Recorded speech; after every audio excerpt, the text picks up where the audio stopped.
Est-ce qu'on peut chanter ensemble? On peut chanter ensemble.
Wow, est-ce qu'on peut célébrer Jésus en poussant des cris de joie et en acclamant le Seigneur? Célébrons le Seigneur. Alléluia, alléluia, alléluia. Est-ce qu'on peut se tenir debout? Célébrons Jésus, acclamons-le. Le Dieu de recharge, le Dieu qui nous exauce, le Dieu qui depuis plus de 2 semaines est en train de faire des choses extraordinaires. Est-ce qu'il y a quelqu'un qui croit en l'exaucement? Il y a quelqu'un qui croit en son miracle? Est-ce qu'il y a quelqu'un qui croit en la venue de son témoignage? Célébrons Jésus. Alléluia, alléluia, alléluia. Je voudrais que tu puisses saluer 2, 3 personnes autour de toi. Dis-lui bonsoir et bienvenue. Dis-lui bonsoir, bienvenue, salut, salut quelqu'un. 2, 3 personnes autour de toi. Tape dans les mains. Dis-lui bonsoir et bienvenue. Alléluia.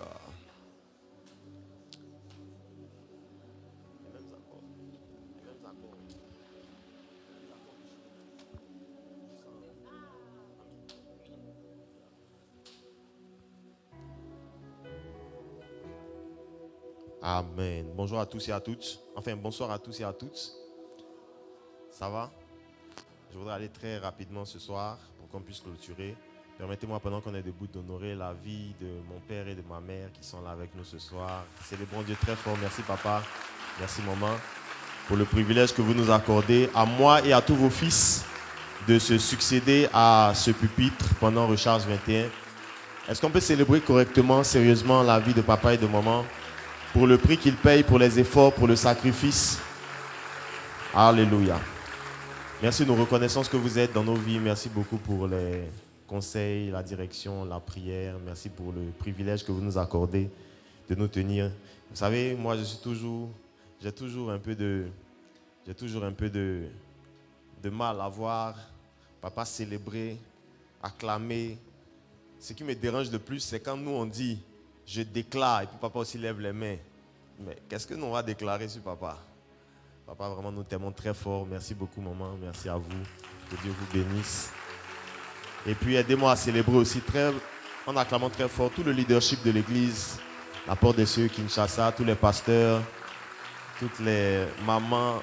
Que Dieu vous bénisse abondamment. Pendant qu'on acclame, on célèbre aussi la vie de tous les orateurs qui nous ont précédés à ce pupitre et qui nous ont fait du bien.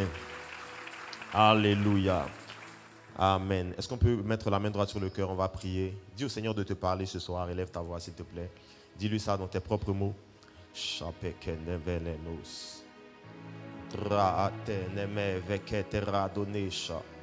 La ki ragadabadan devele drish ki piliva la dadadados. Cabra ala conta la valia dos copravandele dedeshka. Malaclara dere devendele vedia chepe. Tokle remo CV fandele kiliri shababa. Panta clara dere neva andele berekete pa andele vos. Merci Père. Merci Seigneur. Père, ne nous laisse pas le droit de dire les choses que tu n'allais pas dire. Ne nous laisse pas le droit de faire les choses que tu n'allais pas faire si tu avais été avec nous en chair ce soir. Alors que nous sommes dans ta présence, merci parce que ton esprit remplit déjà ce lieu. Parle-nous, instruis-nous, guéris-nous, dirige-nous. Fais ce que tu veux faire au milieu de nous ce soir. Au nom de Jésus. Amen. Acclamons le Seigneur, asseyons-nous. Bonsoir à tous. On va aller tout à l'heure et on va prier à la fin. C'est bon?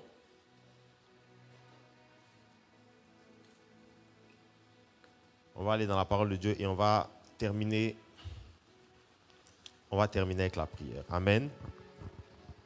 Je voudrais vous inviter à la lecture de quelques textes bibliques. Ce soir, je voudrais poursuivre et le thème que j'ai commencé hier. Et je voudrais vous inviter à la lecture de quelques textes qui vont nous aider à démarrer notre message de ce soir. Jacques chapitre 5, verset 17. Jacques chapitre 5, verset 17. Et Josué chapitre 10, le verset 12. Jacques chapitre 5, le verset 17. Et Josué chapitre 10, le verset 12.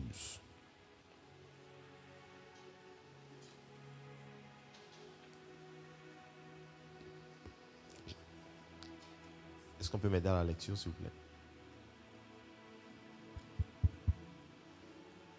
Jacques chapitre 5, le verset 17, j'ai lu au nom de Jésus. Merci, pasteur. Élie était un homme de la même nature que nous. De la même nature que nous. Il pria avec instance Oui. pour qu'il n'ait plus point. Et il ne tomba point de pluie sur la terre pendant 3 ans et 6 mois. Et il ne tomba point de pluie sur la terre pendant 3 ans et 6 mois. Merci. Second verset. Josué chapitre 10, le verset 12. Oui. J'ai lu au nom de Jésus. Mhm. Alors Josué parla à l'Éternel les jours où l'Éternel livra les Amoréens aux enfants d'Israël. Oui. Et il dit en présence d'Israël: Soleil, arrête-toi sur Gabaon. Soleil, arrête-toi sur Gabaon. Et toi, lune, Et toi, lune, sur la vallée d'Ajalon. sur la vallée d'Ajalon. Parole du Seigneur. Amen. Merci, pasteur. Amen. Hier, déjà, j'ai commencé à vous expliquer pendant quelques longues minutes le thème que le Seigneur avait mis sur mon cœur. Et ce soir, je voudrais poursuivre en terminant, en parlant toujours sur la prière gouvernementale. Quelqu'un peut répéter avec moi, s'il vous plaît, la prière gouvernementale. Écrire en commentaire. Enfin, je voulais dire écrire en commentaire. Si tu es en ligne, tu peux écrire en commentaire. Ça, c'est les basculements entre le matin et le soir. Ce n'est pas facile. Si tu es en ligne, tu peux écrire en commentaire la prière gouvernementale. Répète à ton voisin la prière gouvernementale. Dis-lui ça bien, s'il te plaît. Dis-lui ça bien. On dirait que tu n'es pas trop chaud ce soir. Hein? Dis-lui ça bien. Dis-lui la prière gouvernementale. On peut aller? Ok. Et hier, je vous ai donné plusieurs points, mais notamment, je pense, j'ai voulu sciemment laisser 2 ou 3 points pour que je puisse les développer avec un peu plus de largesse aujourd'hui. Et c'est ce que je vais essayer de faire. Et hier, je vous ai cité, parmi tous les points que je vous ai cités, je vous ai dit que la prière gouvernementale est une prière, premièrement, de perspective, qui, dans sa perspective, voit le royaume. Deuxièmement, je vous ai dit que c'est une prière de révélation. C'est la prière qu'on ne commence pas sans avoir été sûr d'avoir entendu quelque chose de la part de Dieu. Et je vous ai dit également, parmi tant d'autres, que c'est une prière d'instruction prophétique. C'est une prière de pionnier. Hein, c'est la prière qui permet à quelqu'un d'avoir accès aux choses que Dieu n'a pas encore déversées sur la terre, aux façons de faire que Dieu n'a pas encore manifestées, aux méthodes, aux principes, etc., que Dieu n'a pas encore révélés. Parce que je crois que Dieu, dans sa sagesse infiniment variée, n'a pas encore fini de tout expliquer aux êtres humains. Amen. Et parmi toutes ces choses, je vous ai également dit que la prière gouvernementale était une prière stratégique. Stratégique parce que dans les éléments que j'ai cités hier, c'était une prière de percée territoriale. Mais pour percer des territoires, pour avoir accès à certains territoires, la prière gouvernementale est premièrement, principalement une prière. C'est ce qu'on va voir ce soir, principalement. On va voir un deuxième point. Mais principalement une prière stratégique. Tout le monde dit avec moi stratégique. Dis ça fort, s'il te plaît. Dis ça fort, dis ça fort, dis ça fort. Vous savez, je voudrais commencer par vous dire quelque chose. C'est que aujourd'hui, il existe une réalité qui est permanente et qui ne s'arrêtera pas tant que le monde ne sera pas parvenu jusqu'à où Dieu l'a annoncé dans Apocalypse. Tant qu'on sera dans l'époque et dans la génération dans laquelle nous sommes, et même dans les générations futures, tant que l'ennemi sera toujours au milieu de nous, il y a une réalité qui sera permanente. C'est la réalité de la guerre spirituelle, c'est la réalité de l'opposition ou de l'antagonisme entre deux royaumes. C'est ainsi que la Bible dit dans Colossiens chapitre 1, le verset 13. La Bible dit, Dieu nous a sortis des ténèbres et il nous a amenés à son admirable lumière. Parce qu'il y a toujours, de façon permanente, que ça aille bien dans ta vie ou que ça aille mal dans ta vie, il y a toujours sur la terre ici, une opposition entre le royaume des ténèbres et le royaume de la lumière. Même quand ça va bien dans un pays, le monde spirituel ne demeure pas moins en guerre. Même si ça va bien dans ta vie, dans ta famille, le monde spirituel ne demeure pas moins en guerre. Il y a une opposition entre le monde des ténèbres, vous êtes avec moi? Tout le monde dit le monde des ténèbres et le royaume de la lumière. Ok? Et cette opposition permanente fait que les chrétiens qui entrent dans l'exercice de la prière ne doivent pas oublier que nous sommes perpétuellement en guerre. Nous sommes perpétuellement en... Tout le monde dit nous sommes perpétuellement en guerre. Dis ça fort s'il te plaît. Et je me suis rendu compte que la guerre ne se gagne pas. La Bible déclare d'ailleurs dans le livre de Proverbes et un peu je pense dans le livre d'Ecclésiaste, il paraphrase. Il dit la guerre ne se gagne pas avec le grand nombre d'armements et de chevaux. Il dit ce n'est pas une grande armée qui remporte la guerre. Parce que pour aller en guerre, il ne suffit pas d'avoir des armes qui sont puissantes. Pour aller en guerre, il ne suffit pas d'avoir un grand nombre de soldats. Pour aller en guerre, le plus important, c'est d'avoir la bonne stratégie. Vous êtes avec moi? Vous êtes d'accord avec moi? La guerre tourne autour de la stratégie.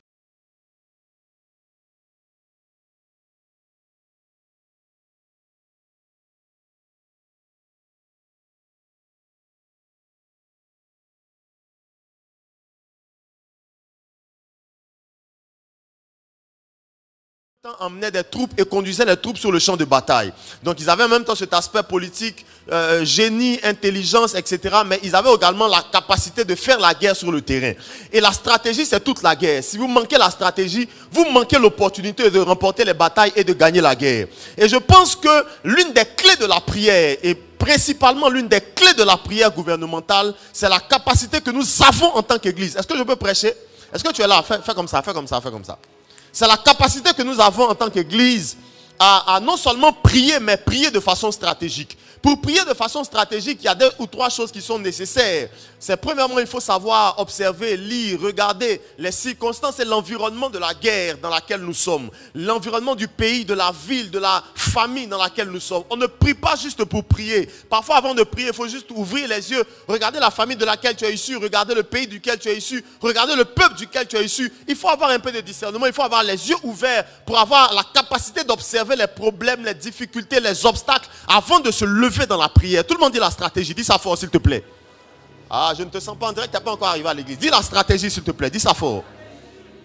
C'est ainsi que je me suis rendu compte que dans plusieurs exemples, Dieu m'a fait grâce, j'écris beaucoup aussi. Et j'aurais pu vous parler de beaucoup d'exemples. Je vais juste prendre un exemple aujourd'hui parce qu'il est tellement long. Pour vous montrer l'importance de la stratégie dans la Bible. Je me suis rendu compte, quand Dieu a commencé à me révéler ça, qu'il y a beaucoup de choses sur lesquelles on passe et on a l'impression que Jésus a fait les choses, et même tous les autres apôtres, etc., ont fait les choses par hasard. Je vais vous montrer dans le livre de Luc tout à l'heure que Jésus n'a jamais fait quoi que ce soit par hasard. Tout ce qu'il faisait répondait à un discernement et à une stratégie. Tout le monde dit avec moi la stratégie. Dis ça bien fort. Ok. On lit 2 textes pour commencer. Le premier texte, c'est l'apôtre Jacques qui répète ce qui se passe dans 1 Roi chapitre 17, 18 et 19, lorsque le prophète Élie prie pour que la pluie reviennent. Vous connaissez le texte, vous l'avez déjà lu. C'est l'histoire d'Élie qui, lorsqu'on le découvre dans 1 Roi chapitre 17, dès 1 Roi chapitre 18, va entendre Dieu lui dire au verset 1, tu vas prier, tu vas te présenter devant Akab et tu vas lui dire, je prierai pour que l'Éternel emmène la pluie sur le pays, etc. Ensuite vient l'épisode de la veuve de Sarepta. Ensuite vient l'épisode comment il s'appelle déjà, de la résurrection du fils de la veuve de Sarepta. Ensuite, il y a un deuxième épisode qui m'échappe. Ensuite, le troisième épisode qui arrive, c'est les prophètes de Baal. Et ensuite, après l'épisode des prophètes de Baal, il va prier et la pluie va descendre. Écoutez-moi s'il vous plaît. Je me suis intéressé un peu de façon inhabituelle à ce texte parce que je sais toutes les applications qu'on a déjà fait de ce verset biblique. Je me suis intéressé de façon inhabituelle et j'ai cherché un autre texte où les gens s'intéressaient un tout petit peu au climat, à la météo et au rapport que ça... Écoutez-moi bien s'il vous plaît, écoutez-moi bien. Et au rapport que ça pouvait avoir et aux incidences que ça pouvait avoir sur la guerre, notamment sur la guerre spirituelle. Et c'est ainsi que Dieu va me montrer le texte, va me remontrer parce que je le connais, vous le connaissez aussi, Josué chapitre 10, le texte de Josué qui au moment où il est en guerre pour Gabon, contre les ennemis de Gabon, il est engagé dans la guerre avec Gabon, au moment où il est dans cette guerre et que ses ennemis sont en train de tirer avantage de lui, la Bible dit qu'il va arrêter le soleil sur Gabon, il va arrêter la lune sur la vallée d'Ajalon, jusqu'à ce qu'il ait tiré vengeance de ses ennemis. Et je me suis rendu compte que dans ces deux textes, de façon parallèle, il y a une application de la prière au climat. Écoutez-moi s'il vous plaît. Tout le monde dit le climat, tout le monde dit ça fort. Et je me suis rendu dans ces deux textes, il y a une application de la prière au climat. On pouvait tirer on pouvait tirer vengeance de ses ennemis. On pouvait se battre sans avoir à appliquer la prière au soleil et à la lune. On pouvait même diriger sa prière contre les ennemis au lieu de la diriger vers le climat. Et je me suis rendu compte qu'en fait, pourquoi est-ce que, avant que l'épisode des prophètes de Baal ne commence, de la résurrection du fils de la veuve de Sarepta, tout ça commence, pourquoi est-ce que quand Élie doit affronter les prophètes de Baal, Dieu commence par lui dire, il faut que la pluie revienne en Israël. Parce que je me suis rendu compte que dans la prière gouvernementale et dans la prière stratégique, il y a la capacité de comprendre que le climat peut influencer. Est-ce que je peux parler maintenant? Le climat peut influencer ce qui se produit sur la terre. Écoutez, je fais une petite parenthèse. Est-ce que vous savez que tout ce qu'on fait sur un territoire est fonction du climat qui est sur cette terre? En d'autres termes, s'il pleut, on s'habille d'une certaine façon. S'il fait chaud, on s'habille d'une certaine façon. S'il neige, on s'habille d'une certaine façon. S'il y a du vent, on s'habille d'une certaine façon. Et même, au-delà de s'habiller, on mange d'une certaine façon. On agit d'une certaine façon. On se comporte d'une certaine façon. Et vous allez voir que parfois, même nous, je le disais ce matin, nous les Africains, par exemple, on est un peu trop joviaux, contents, heureux. On fait la fête, on fait la musique. Mais tous les peuples ne sont pas comme ça. À cause du climat. Il y a certains, à cause de la rudeur du climat, sont parfois un peu trop individualistes, enfermés chez eux, ça ne sort pas, il n'y a pas la fête dehors, etc. Le climat a une influence sur le mode de vie et sur les gens. Les gens ne choisissent pas de vivre d'une façon ou d'une autre. Le climat leur impose la façon par laquelle ils doivent vivre. C'est la raison pour laquelle, si vous sortez de Kinshasa et que vous arrivez au Canada, demain matin, vous êtes obligé de changer de tenue vestimentaire. Vous serez obligé de ne pas sortir, vous promener dehors comme vous le faites ici à Kinshasa. Parce que le climat va vous imposer une façon de vivre. Et c'est alors que Dieu va me dire par son esprit que le climat impose sur un territoire, aux habitants d'une terre, la façon par laquelle ils vivent et les choses auxquelles ils sont soumis. Et dans la prière stratégique, comment? Est-ce que je peux prêcher ce soir? Dans la prière stratégique, on sait que si on touche au climat, on touche au mode de vie des habitants sur une terre. Si on veut changer l'influence que Dieu a sur un pays, sur une famille, sur un peuple, sur une nation, on a la capacité de savoir qu'on peut laisser le peuple en question, on peut laisser la nation en question et on peut toucher son climat. Si on touche le soleil, si on touche la lune, et si on touche la pluie, on a la capacité d'influencer ce qui va se passer sur la terre. Tout le monde dit avec moi le climat. Dis ça fort, je prêche. Et dans la Bible, je me suis rendu compte que même Jésus, vous pouvez dire climat, vous pouvez dire atmosphère, c'est la même chose. D'ailleurs, même dans nos cultes à l'église, tout le monde connaît l'importance de l'atmosphère dans un culte. Et tous ceux qui viennent au culte à 18h savent que jusqu'à ce qu'on sorte d'ici à 20h ou 20h30, l'atmosphère de 18h n'est jamais l'atmosphère de 20h. Parce que même dans une réunion de prière, l'atmosphère peut aller en changeant entre la louange, entre l'intercession, entre les services prophétiques, entre la prédication, entre les déclarations de prière. On sent quand on est dans un culte comme celui-ci, que même quand on a commencé la prédication, et même où l'instant où la prédication commence à avancer, on sent que l'atmosphère commence à changer. Parce qu'on a la conscience que dans une atmosphère, dans un territoire et dans un espace, on peut affecter le climat, et le climat affecté va affecter ce qui va se produire. Ce qui va se produire au milieu de nous.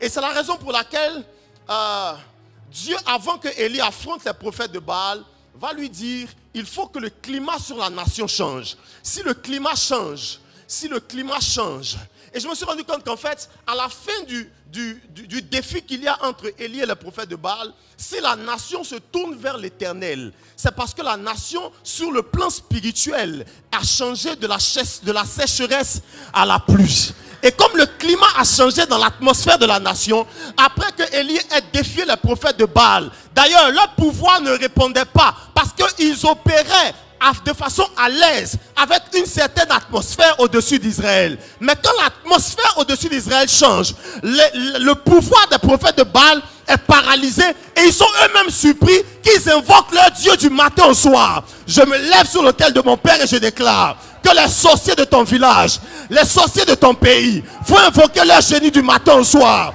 Mais puisque l'atmosphère a changé sur ta vie, Maleke Rakapa Navan Debra. Allez, est-ce que je peux prêcher? Dis avance, apôtre. Et les prophètes de Baal vont invoquer du matin au soir leur Dieu. Ils vont se faire des incisions. Ils ne comprennent pas ce qui se passe. Mais Dieu avait demandé à Élie de changer l'atmosphère sur la nation. Il y a des guerres qu'on ne gagne pas sur le terrain. Il y a des guerres qu'on ne gagne pas sur le terrain. Il y a des guerres qu'on ne gagne pas sur le terrain. Il y a des guerres qu'on gagne dans l'atmosphère. Il y a des guerres qu'on gagne dans le climat. C'est la raison pour laquelle la Bible déclare dans Jacques 5, Élie était un homme de la même nature que nous. Mais il a prié pour que le climat change. Parce qu'il savait que si le climat avait changé sur Israël, alors ce qui allait se produire dans la vie des individus allait également changer. Et c'est le plus grand réveil, ou sinon, l'un des plus grands réveils de l'Ancien Testament. La Bible dit tout le peuple se tourna vers l'Éternel parce que quelque chose avait changé dans l'atmosphère de la nation. Et je crois que avant Recharge 2021, avant la fin de Recharge, quelque chose va changer dans l'atmosphère de cette ville. Non, ta façon de dire amen, on dirait que tu es resté à la maison.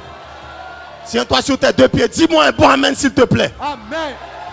Et Dieu va faire quelque chose qu'il n'a jamais fait à Kinshasa. Amen. Je ne sais pas si tu vois venir ce week-end, mais la gloire qui est sur le point de descendre à Kinshasa ce week-end n'a jamais été expérimentée. Amen. Quelqu'un se tient sur ses deux pieds, il dit fire. Fire.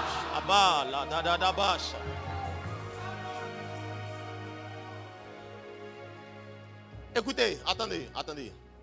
Dans le livre de Luc, j'ai vu que Jésus, en fait, est-ce que vous avez déjà fait attention au fait que Jésus, est-ce que vous savez que Jésus a déjà failli abandonner le ministère? Oui. Il n'y a rien de nouveau sous le soleil. On a tous failli abandonner le ministère un jour, même Jésus. Attends, je vous lis ça rapidement.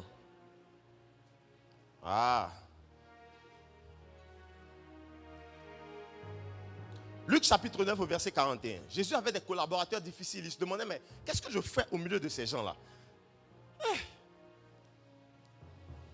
Luc chapitre 9. Verset 41. Verset 41, je lis au nom de Jésus. Race incrédule et perverse. Oui. Répondit Jésus. Jusqu'à quand serai-je avec vous? Et vous supporterai-je? Regardez ça, c'est Jésus qui parle. Amène ici ton fils. On l'envoie au milieu d'un peuple pour une mission, et puis il est tellement agacé parce que ça n'avance pas, ça ne progresse pas, il ne voit pas les résultats de ce qu'il est venu faire. Il dit, au milieu de quel peuple on m'a envoyé là? Race d'incrédules, jusqu'à quand serai-je au milieu de vous? Jusqu'à quand vous supporterai-je? Si quelqu'un dit jusqu'à quand je vous supporterai, ça veut dire que c'est devenu un poids de faire ce pourquoi il a été appelé. Et écoutez, entre Luc 9 et la fin du livre de Luc, il y a beaucoup de choses qui se sont produites. Là, Jésus opérait sous une atmosphère ou sous un climat particulier. Je vais vous montrer ça. Est-ce que je peux avancer? Je vais vous montrer que sous un climat hostile, il y a un certain nombre d'événements qui sont arrivés à Jésus et à son ministère. Mais quand Jésus s'est rendu compte qu'il y avait un problème dans le climat et qu'il a touché à l'atmosphère, à partir de Luc chapitre 11, le ministère de Jésus n'a plus jamais été le même.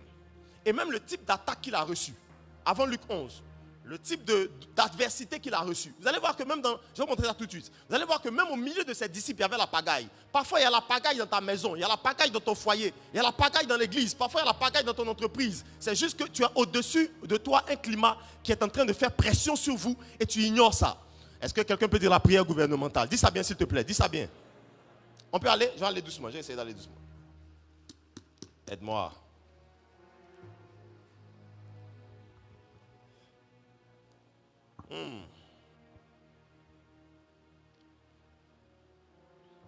Luc chapitre 3, je commence doucement, on va aller progressivement. Luc chapitre 3, Jésus finit de se baptiser et la Bible dit, le ciel va s'ouvrir et une voix va se faire entendre. Et cette voix-là va dire, celui-ci est mon fils bien-aimé en qui j'ai mis toute mon affection. Vous savez, ce texte-là, je l'ai relu tout l'après-midi aujourd'hui.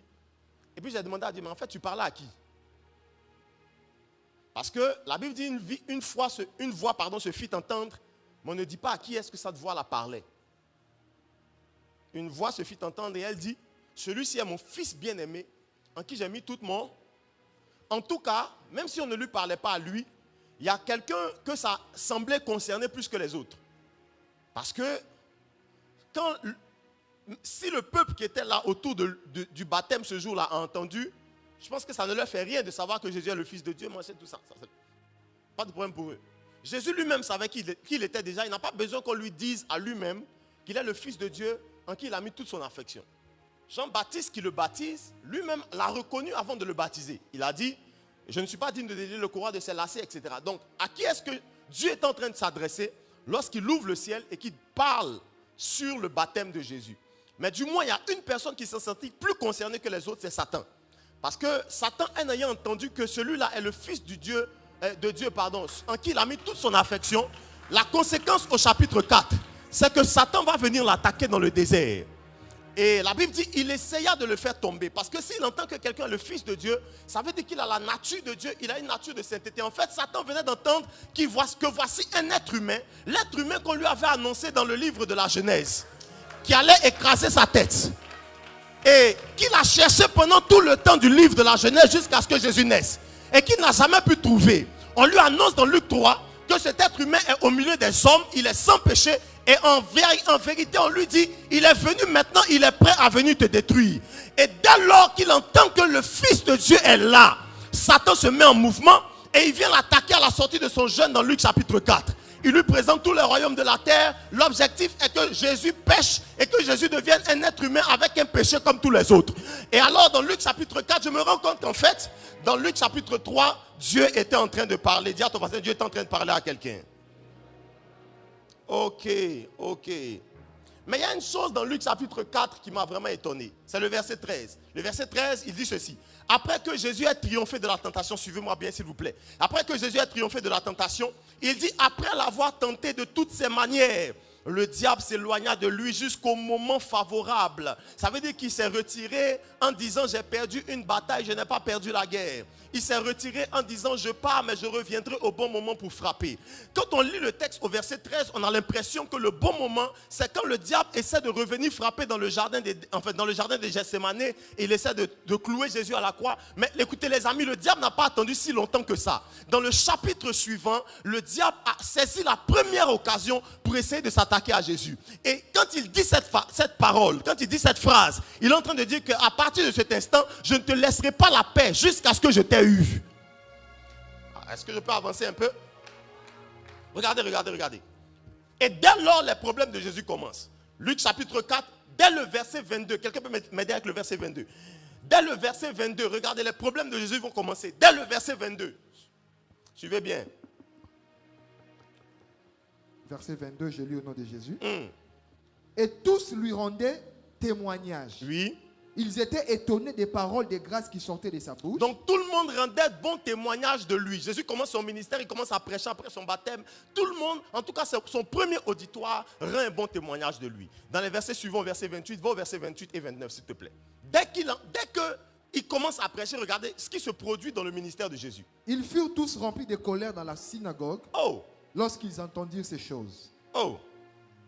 Et s'étant levés, ils les chassèrent de la ville. Ils le chassèrent de la ville Et les menèrent jusqu'au sommet de la montagne. et le menèrent jusqu'au sommet de la Sur montagne laquelle leur ville était bâtie. sur laquelle leur ville était bâtie. Afin de les précipiter en bas. Afin de le précipiter en bas. Des gens qui venaient juste de rendre un bon témoignage de lui. Le diable n'était pas allé s'asseoir. Écoute-moi, dans ta vie, le diable ne s'assoit pas. Non, non, non, non, non. La plupart d'entre nous pensons que les choses qui nous arrivent par l'intermédiaire des événements, des gens qui nous entourent, des haines que les gens ont contre nous, des méchancetés, des calomnies, des critiques. Les gens parfois, nous tous qui sommes ici, parfois on a l'impression que c'est juste des événements qui arrivent comme ça par hasard. Le diable était en train d'essayer de mettre pression sur Jésus en utilisant maintenant les circonstances, les événements, les hommes et les individus qui allaient être autour de lui. Première chose, c'est que les gens dans leur état normal, quand ils ont entendu Jésus prêcher, ils ont rendu un bon témoignage de lui. Mais dès que le diable est entré dans l'affaire, les gens qui viennent de rendre un bon témoignage de lui, subitement se mettent en colère jusqu'au point de décider de vouloir le tuer et le jeter par la falaise. Jésus se rend compte qu'il y a quelque chose d'anormal. Dis à ton voisin, il y a quelque chose d'anormal. J'essaie d'ouvrir ton esprit pour te montrer que ce qui se passe dans l'entreprise, il y a quelque chose d'anormal derrière. Ce qui se passe dans ton foyer, il y a quelque chose d'anormal derrière. Ce qui se passe à la maison avec tes enfants, il y a quelque chose d'anormal derrière. Rien n'arrive pour rien. Le diable n'est pas allé se reposer. En réalité, quand le diable lui a dit « je t'attends au moment opportun », la première personne que Jésus a rencontrée était le moment opportun pour le diable. Il n'a pas attendu que Jésus aille à sa mort. Bon, attends, j'avance encore un tout petit peu.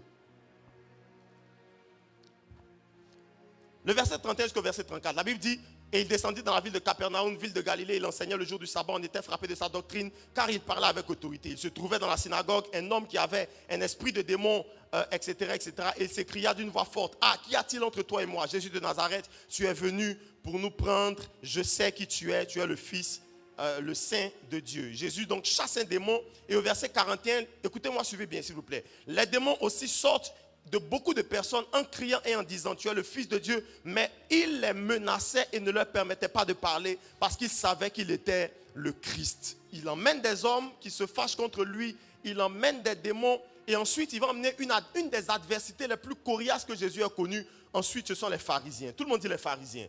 Puisqu'il n'arrive pas à le tuer avec les hommes qui ont voulu le jeter de la falaise, le diable va continuer avec les pharisiens. Le chapitre suivant, le chapitre 5, le verset 21. La Bible dit, les scribes et les pharisiens se mirent à raisonner et à dire, qui est donc celui-ci qui profère des blasphèmes? Qui peut pardonner les péchés si ce n'est Dieu seul? Donc ils se sont mis d'un côté, ils ont écouté la prédication de Jésus et subitement à eux aussi dans leur cœur est monté un sentiment de haine contre Jésus. Ils ne savent pas, ils ne le connaissent même pas. Ils ont entendu sa prédication pour la première fois et ils disent, mais quel est ce gars qui se prend et qui fait aussi le malin, qui commence à raconter des choses un peu bizarres, et une haine est née dans le cœur des pharisiens, un des groupes politiques les plus puissants à cette époque. Jésus va donc trouver, en plus des gens qui voulaient le tuer, il va trouver, après avoir échappé à la mort, une autre adversité. Je prie pour toi, peu importe le nombre d'adversités que le diable t'enverra, yes, tu ne tomberas pas. J'ai dit tu ne tomberas pas. Amen.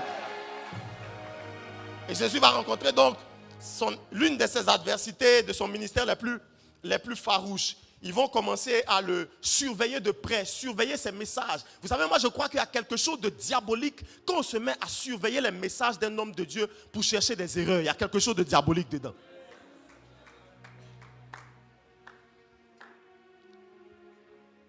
Luc chapitre 6, la Bible dit, les scribes et les pharisiens observaient Jésus. Pas pour voir si ce qu'il fait est bien. Il y a des gens qui ne t'observent jamais pour trouver les bons côtés. Tu fais de bonnes choses, ils ne voient jamais les bonnes choses. Jamais. Si tu veux, il faut nourrir 5000 veuves, il faut mettre à l'école 5000 orphelins, ils n'en parleront jamais. Les seules fois où ils t'écoutent, ils cherchent les petites failles, ils cherchent les petits problèmes, ils cherchent les petites fois où tu as dérapé, les petites fois où tu as dit quelque chose qui n'est pas correct, qui ne leur semble pas correct. Et c'est exactement le travail que les pharisiens faisaient. La Bible dit ceci, la Bible dit, pour voir s'ils feraient une guérison le jour du sabbat, c'était afin de trouver un sujet pour l'accuser. Donc, Donc, si on voit, en fait, dans la Bible, vous allez voir que les gens qui étaient, même les disciples de Jésus, parfois, allaient se reposer. Mais les pharisiens étaient toujours derrière lui. Toujours. Ils sont toujours là. Ils ne sont pas fidèles, mais ils sont toujours là. Leur objectif, c'est d'entendre quelque chose avec lequel ils vont pouvoir l'accuser. À eux aussi, le diable s'était emparé de leur cœur pour essayer d'attaquer Jésus. Ne sous-estimez jamais les gens qui vous détestent pour rien. Je répète, je dis ne sous-estimez jamais les gens qui vous détestent pour rien. Il y a des gens qui ne t'ont jamais vu, il y a des gens qui ne t'ont jamais côtoyé. S'ils te côtoient, tu es persuadé que si vous me côtoyez, vous allez savoir que je suis quelqu'un de bien. Parfois, on a même envie de se justifier. On a même envie d'aller les rencontrer. Je suis quelqu'un de bien, je suis de bonne famille, je suis bien éduqué. Je ne suis pas ce que vous pensez de moi. Mais quand quelqu'un te déteste sans te connaître, il y a certainement la main de l'ennemi derrière qui est en train. Je veux que tu ne sous-estimes pas les choses qui t'arrivent. Écoute-moi s'il te plaît, écoute-moi. La Bible dit, pour trouver un sujet pour l'accuser, le verset 11 du chapitre 6, il fut rempli de fureur et il se consultait pour savoir ce qu'il ferait de Jésus. Donc pour rien, le gars qui n'ont jamais parlé, ils sont déjà en train de faire des réunions pour savoir comment on va lui faire du mal. Qu'est-ce qu'on fait de lui? Ce gars, il a commencé à trop monter, il a commencé à trop se prendre, il a commencé à trop faire le malin et il commence à faire des réunions. Comment est-ce que je sais que les pharisiens étaient animés d'une pensée qui n'était pas la leur? C'était la pensée de quelqu'un. Derrière les gens qui ont voulu jeter Jésus de la falaise, derrière les pharisiens, il y avait la pensée d'une personne. C'était la pensée de Lucifer. Comment je sais ça? Jean 8, le verset 44. Jésus va les regarder un jour et il va leur dire ceci. Vous êtes de votre père le diable et vous faites les désirs de votre père. En réalité, il leur dit, votre père le diable était meurtrier dès le commencement. Il leur révèle qu'en fait, votre envie de me tuer ne vient pas de vous. Votre envie de me tuer vient du désir que votre père, le diable, a mis dans votre cœur. Jésus, donc, à partir de cet instant où il a l'adversité des pharisiens, s'est rendu compte que ce qui se passe autour de lui n'est pas normal. Le diable auquel il a échappé dans Luc chapitre 4 est en train de le poursuivre. Premièrement, à travers les gens qui ont voulu le jeter par la falaise. Deuxièmement, à travers les pharisiens. Jésus donc leur dit, je reconnais que ce n'est pas vous qui faites tout ce que vous êtes en train de faire. Il y a quelqu'un derrière vous qui manigance. L'apôtre Paul dit, je prie que vous n'ignorez pas les manigances du diable. Le diable est malin, les amis. Le diable est méchant. S'il peut utiliser ton père pour te faire du mal, il le fera. Et Jésus s'est rendu compte que derrière une telle adversité, il ne pouvait pas avoir un sentiment humain parce que ces gens ne me connaissaient pas. Come on.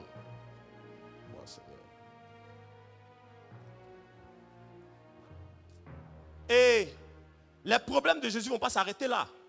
Je vous montre la différence entre au moment où Jésus opère sous une atmosphère qui est contrôlée par l'ennemi. Regardez comment les événements s'enchaînent. Le diable ne le laisse même pas respirer. Juste après ça, on va capturer Jean-Baptiste. Enfin, avant même de le capturer, vous allez voir que, est-ce que vous savez que parfois, il peut vous arriver que les gens qui ont été le plus proches de vous, vous quittent. Parfois, les gens qui ont cru en vous, ils partent. Parfois, ils partent sans raison. Ou parfois, ils commencent à douter de vous. Jésus a vécu ça avec Jean-Baptiste. Jésus fait des miracles dans les chapitres suivants.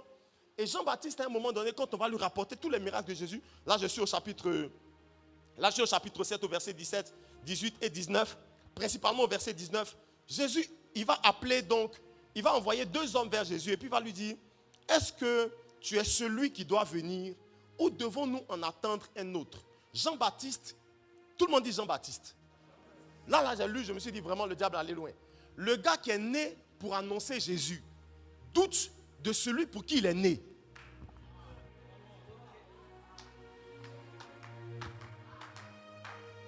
Donc, le diable a travaillé écoute, tu sous-estimes jusqu'où dans ton entourage Satan peut entrer.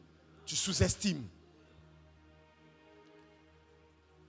Le gars que tu as annoncé, le gars pour lequel tu es né, le gars pour lequel ta maman et sa maman, les ventres ont tressailli. Vous vous connaissiez avant de vous voir. Si quelqu'un doit douter de lui, ce n'est pas toi. Tu es né pour ça, lui-même. Avant que les gens le reconnaissent, toi tu l'as vu venir, tu as dit, voici, avant qu'il fasse aucun miracle, avant qu'il ne commence à prêcher aucune prédication, toi tu l'as regardé, tu as vu, voici l'agneau de Dieu qui ôte le péché du monde. Mais quand le diable contrôle l'atmosphère, même Jean-Baptiste peut douter du ministère de Jésus.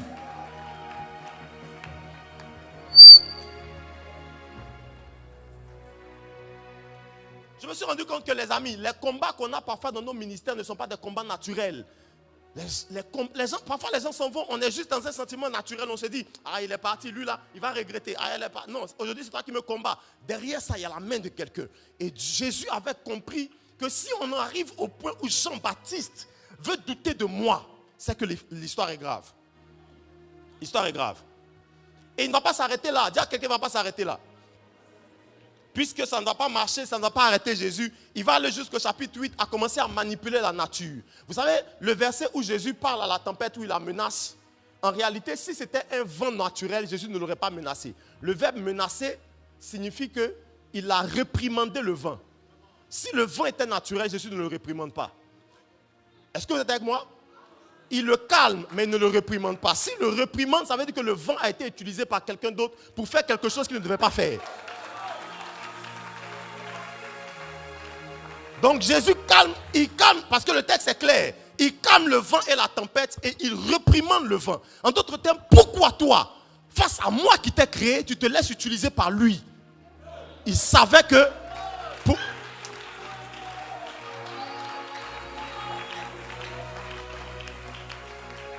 La Bible dit au verset 24 de Luc chapitre 8, la Bible dit, ils s'approchèrent, ils le réveillèrent en disant, Maître, Maître, nous périssons. S'étant réveillé, il menaça le vent qui s'apaisait et le calme revint. Et le calme revint. Et même en poursuivant, des gens qui ne connaissaient même pas Jésus, des gens qui ne connaissaient même pas Jésus, vont se tourner contre lui. J'essaie de gagner du temps pour ne pas qu'on perde plus de temps que ça ici. Mais le plus grave, c'était même ici. C'était que le diable, ayant fini de semer la panique partout autour de lui, va commencer maintenant à semer la panique au sein de son équipe ministérielle, au sein de ses disciples.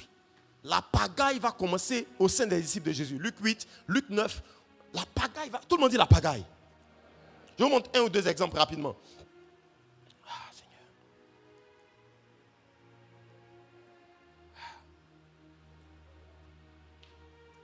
J'essaie de gagner du temps, excusez-moi. Quelqu'un peut m'aider à lire, s'il vous plaît, dans Luc chapitre 9, le verset 12. Luc chapitre 9. Luc chapitre 9, le verset 12, je lis au nom de Jésus. Comme les jours commençaient à baisser, les 12 s'approchèrent de lui et lui dirent, renvoie la foule afin qu'elle aille dans les villages et dans les campagnes des environs pour se loger et pour trouver des vivres. Car nous sommes ici dans un lieu désert. Car nous sommes ici dans un lieu désert. Désert. Regardez, la réaction des disciples de Jésus a commencé à être bizarre. Ils ont commencé à manquer de spiritualité. Ils ont commencé à ne plus être en accord avec la pensée de Jésus, sa vision, etc. Comment est-ce qu'une foule comme ça peut nous suivre? Vous n'avez même pas le cœur, vous dites renvoie-les. Chacun n'a qu'à aller manger chez lui. Vous connaissez la suite du texte? Mais s'ils avaient à manger, ils n'allaient pas me suivre. Donc il regarde ses disciples et dit, en fait, l'histoire est arrivée même au milieu de vous. Et là, on se rend compte que ça arrivait même au milieu dans Matthieu chapitre 16. Il dit, je vais aller mourir à la croix. Vous savez, il a commencé à avoir un désaccord. Là où on se rend compte que le diable est entré au milieu de vos collaborateurs, il commence à avoir un désaccord de vision entre vous et eux. Jésus dit à ses disciples, je vais aller mourir, bientôt il faut que je meure. Le plus important d'entre eux dit, non, tu ne mourras pas. Il se retourne et dit, arrière de moi qui? Il ne dit pas Pierre. Parce qu'il sait que le Satan qu'il a laissé dans Luc chapitre 4 l'a poursuivi jusque dans son équipe. Quand il se retourne, il n'a pas entendu Pierre, il a reconnu Satan. Il s'est rendu compte que même au milieu de son équipe,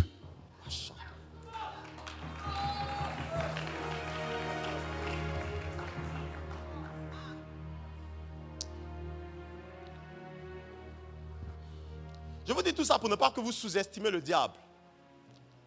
Mais je vous montre maintenant la différence entre quand Jésus opérait sous un climat, sous une atmosphère contrôlée par Satan, et Jésus se rend compte que si on en arrive jusqu'à Pierre, tu peux prendre Jean-Baptiste. Jean-Baptiste, c'est l'Ancien Testament. Tu peux prendre... Mais si tu prends Pierre, comment je bâtis mon église? Quand on est arrivé jusqu'à Pierre, Jésus s'est dit, il faut que quelque chose se passe. Et dans Luc chapitre 10, je vais sauter ça, je vais revenir dessus après. Dans Luc chapitre 10, Jésus va toucher à l'atmosphère. Et donc, à partir de Luc chapitre 11, vous allez voir que ce qui arrive au ministère de Jésus commence à être différent. On peut aller? On peut aller rapidement? Luc chapitre 11, le verset 1. Regardez. Des gens qui étaient en désordre. Regardez leur première requête dans Luc chapitre 11, verset 1. Tu peux m'aider, pasteur, s'il te plaît? Luc chapitre 11, verset 1. Jésus un jour priait en un certain lieu. Il faisait quoi? Prier. Il priait dans un certain lieu. Lorsqu'il eut achevé, Oui. un de ses disciples lui dit, Un de ses disciples s'approche de lui et lui dit, Seigneur, Seigneur, enseigne-nous à prier. enseigne-nous à Prier, prier. comme Jean l'a enseigné à ses disciples. Comme Jean l'a enseigné à ses disciples. Je me suis dit, mais écoute, vous savez, l'une des plus grandes joies d'un leader, c'est l'initiative. Quand quelqu'un dirige les autres, l'une des choses qui lui fait le plus plaisir, c'est l'initiative. Vous savez ça? Ça veut dire quand tu diriges des gens et sans que tu leur demandes de faire une chose, ils viennent te demander la chose que tu aurais voulu qu'ils te demandent.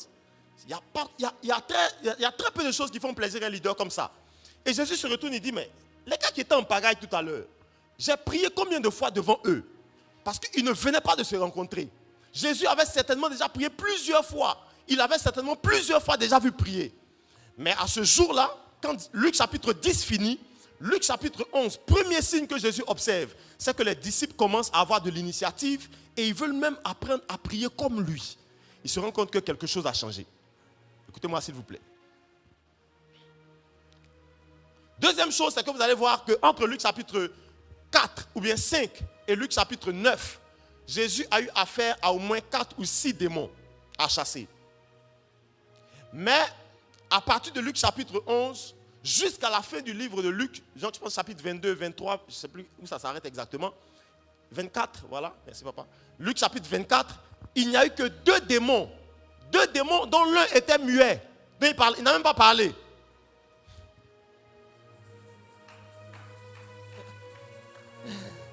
Donc, déjà on peut observer que la charge de pression démoniaque sur le ministère de Jésus baisse. Je crois que le nombre de démons et d'esprits impurs qui t'attaquent peut diminuer si l'atmosphère leur est moins favorable.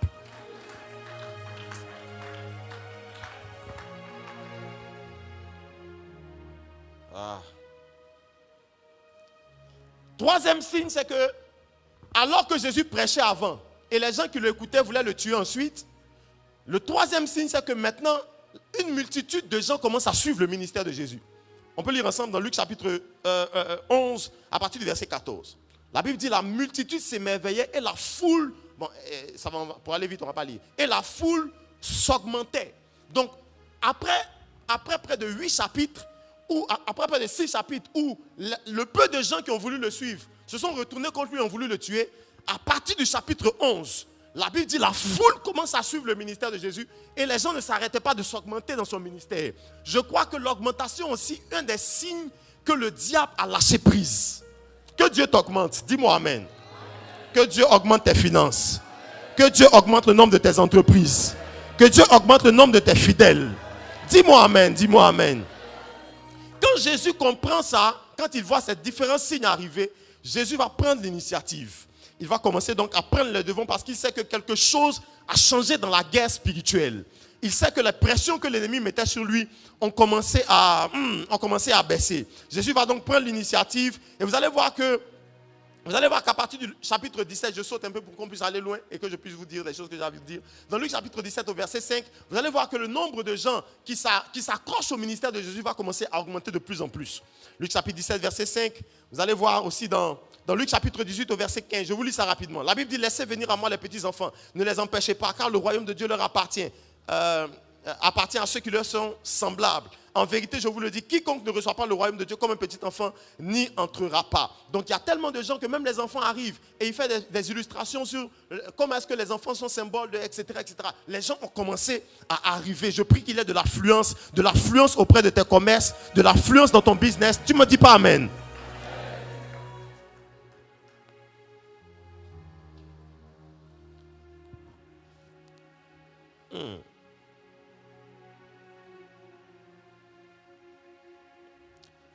Je vais sauter un peu tout ça. Je vous laisse méditer ça à la maison. Comme ça, moi, je peux aller directement. Comment est-ce que le climat a changé? C'est pour ça que je vous parle de prière gouvernementale. Jésus, la prière n'est pas toutes les fois où on élève la voix pour dire Seigneur, merci pour, je te rends grâce. La prière, je vous l'ai dit hier, c'est aussi les actes que Dieu vous inspire à poser pour que quelque chose se débloque dans l'atmosphère, que le règne de Dieu puisse être libéré. Et dans le cas de Jésus spécifiquement, dans le chapitre 10, Dieu va lui inspirer quelque chose. Je prie que Dieu t'inspire quelque chose. Dieu va lui inspirer quelque chose. À partir du chapitre 10, Jésus va prendre les devants. Quand il se rend compte que la charge devient trop importante et que son disciple principal sur lequel il compte s'appuyer pour bâtir l'église est concerné par l'attaque, il va prendre les devants au chapitre 10. La Bible dit qu'il va recruter 70 autres disciples. Vous avez déjà lu ce texte? Il va recruter 70 autres et il va prendre les 70 et il va former des équipes de 2. Stratégie apostolique, qui forment des équipes de 2 et il les envoie dans toute la ville. Jésus savait que le problème, c'est que l'atmosphère de la ville avait été polluée. Il les envoie dans toute la ville, 70 disciples, ça fait 35 groupes de 2 personnes. Ils vont envahir toutes les villes. Et regardez, Jésus va les envoyer et il savait qu'au moment où il envoyait les 70, les gens voulaient le tuer. Les gens le cherchaient, il avait même fui certains. Mais il les emmène pas pour aller évangéliser premièrement. Il les emmène pour une chose qui est très importante dans le règne de l'esprit et qui affaiblit le pouvoir de Satan. Il leur dit, allez-y dans toutes les maisons où on vous reçoit. Dites que la paix soit dans cette maison. Jésus donc les a envoyés certes pour aller annoncer l'évangile, mais il les a surtout annoncés pour aller faire la paix avec ses détracteurs. Parce qu'il savait qu'on ne peut pas réussir son ministère avec autant d'adversité. Et il sait que si le diable n'a plus de véhicule à utiliser, il ne pourra pas... My God! Si le diable n'a plus de véhicule à utiliser, s'il paralyse les véhicules humains du diable, en faisant la paix avec les gens qui lui en veulent, en faisant la paix avec les gens qui veulent le détruire, s'il sait que lui ne peut pas aller dans tous les foyers de la ville, mais il peut envoyer ses disciples aller faire la réconciliation et la paix. Il dit entrer dans les maisons, même si les maisons sont hostiles, bénissez-les quand même. Faites la paix avec ces maisons. Dites-leur que vous êtes mes disciples et que c'est moi qui vous envoie. Quand il est entré dans les maisons de ses détracteurs, ils ont fait la paix. Le diable a commencé à chercher des instruments avec lesquels il allait attaquer Jésus. Il n'a trouvé dans la ville très peu d'instruments parce que tout le monde avait fait la paix avec lui. Écoute-moi, ce n'est pas à ton avantage que le diable soit contre toi et que les hommes soient contre toi. Parce que Jésus observe que chaque fois que le diable dès que le diable a quitté dans Luc 4 et qu'il a voulu l'attaquer, à chaque fois il a attaqué avec des hommes, même des hommes qui ne le connaissaient pas. Alors, stratégie de réplique, stratégie de prière gouvernementale. Il relâche ses disciples dans la ville et il dit allez faire la paix rapidement avec les gens. À partir du chapitre 10, quand la paix est faite avec les foyers de la ville, plus personne n'est contre Jésus et le diable ne trouve personne avec lequel il va utiliser pour attaquer son ministère. Je prie pour toi au nom de Jésus. Que Dieu te donne une instruction prophétique.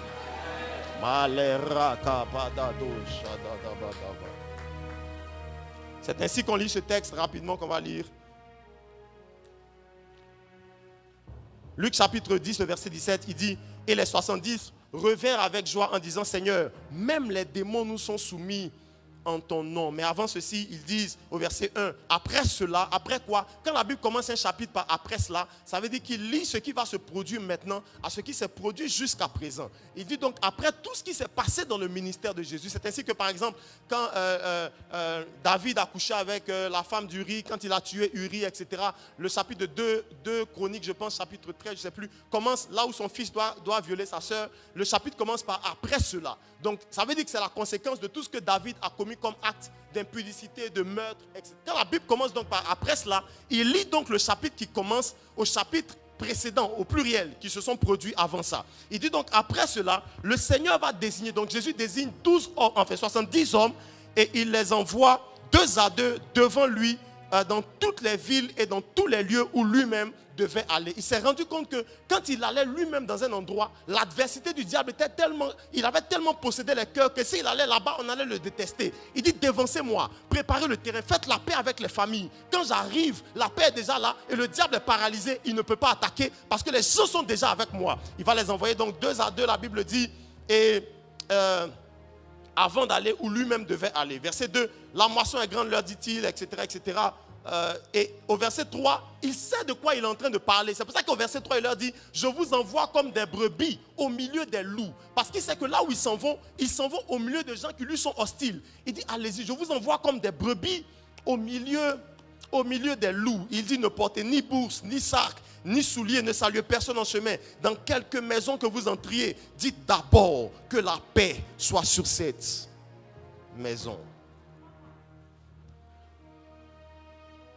Et à partir de cet instant, le changement se produit. Regardez la réponse de Jésus.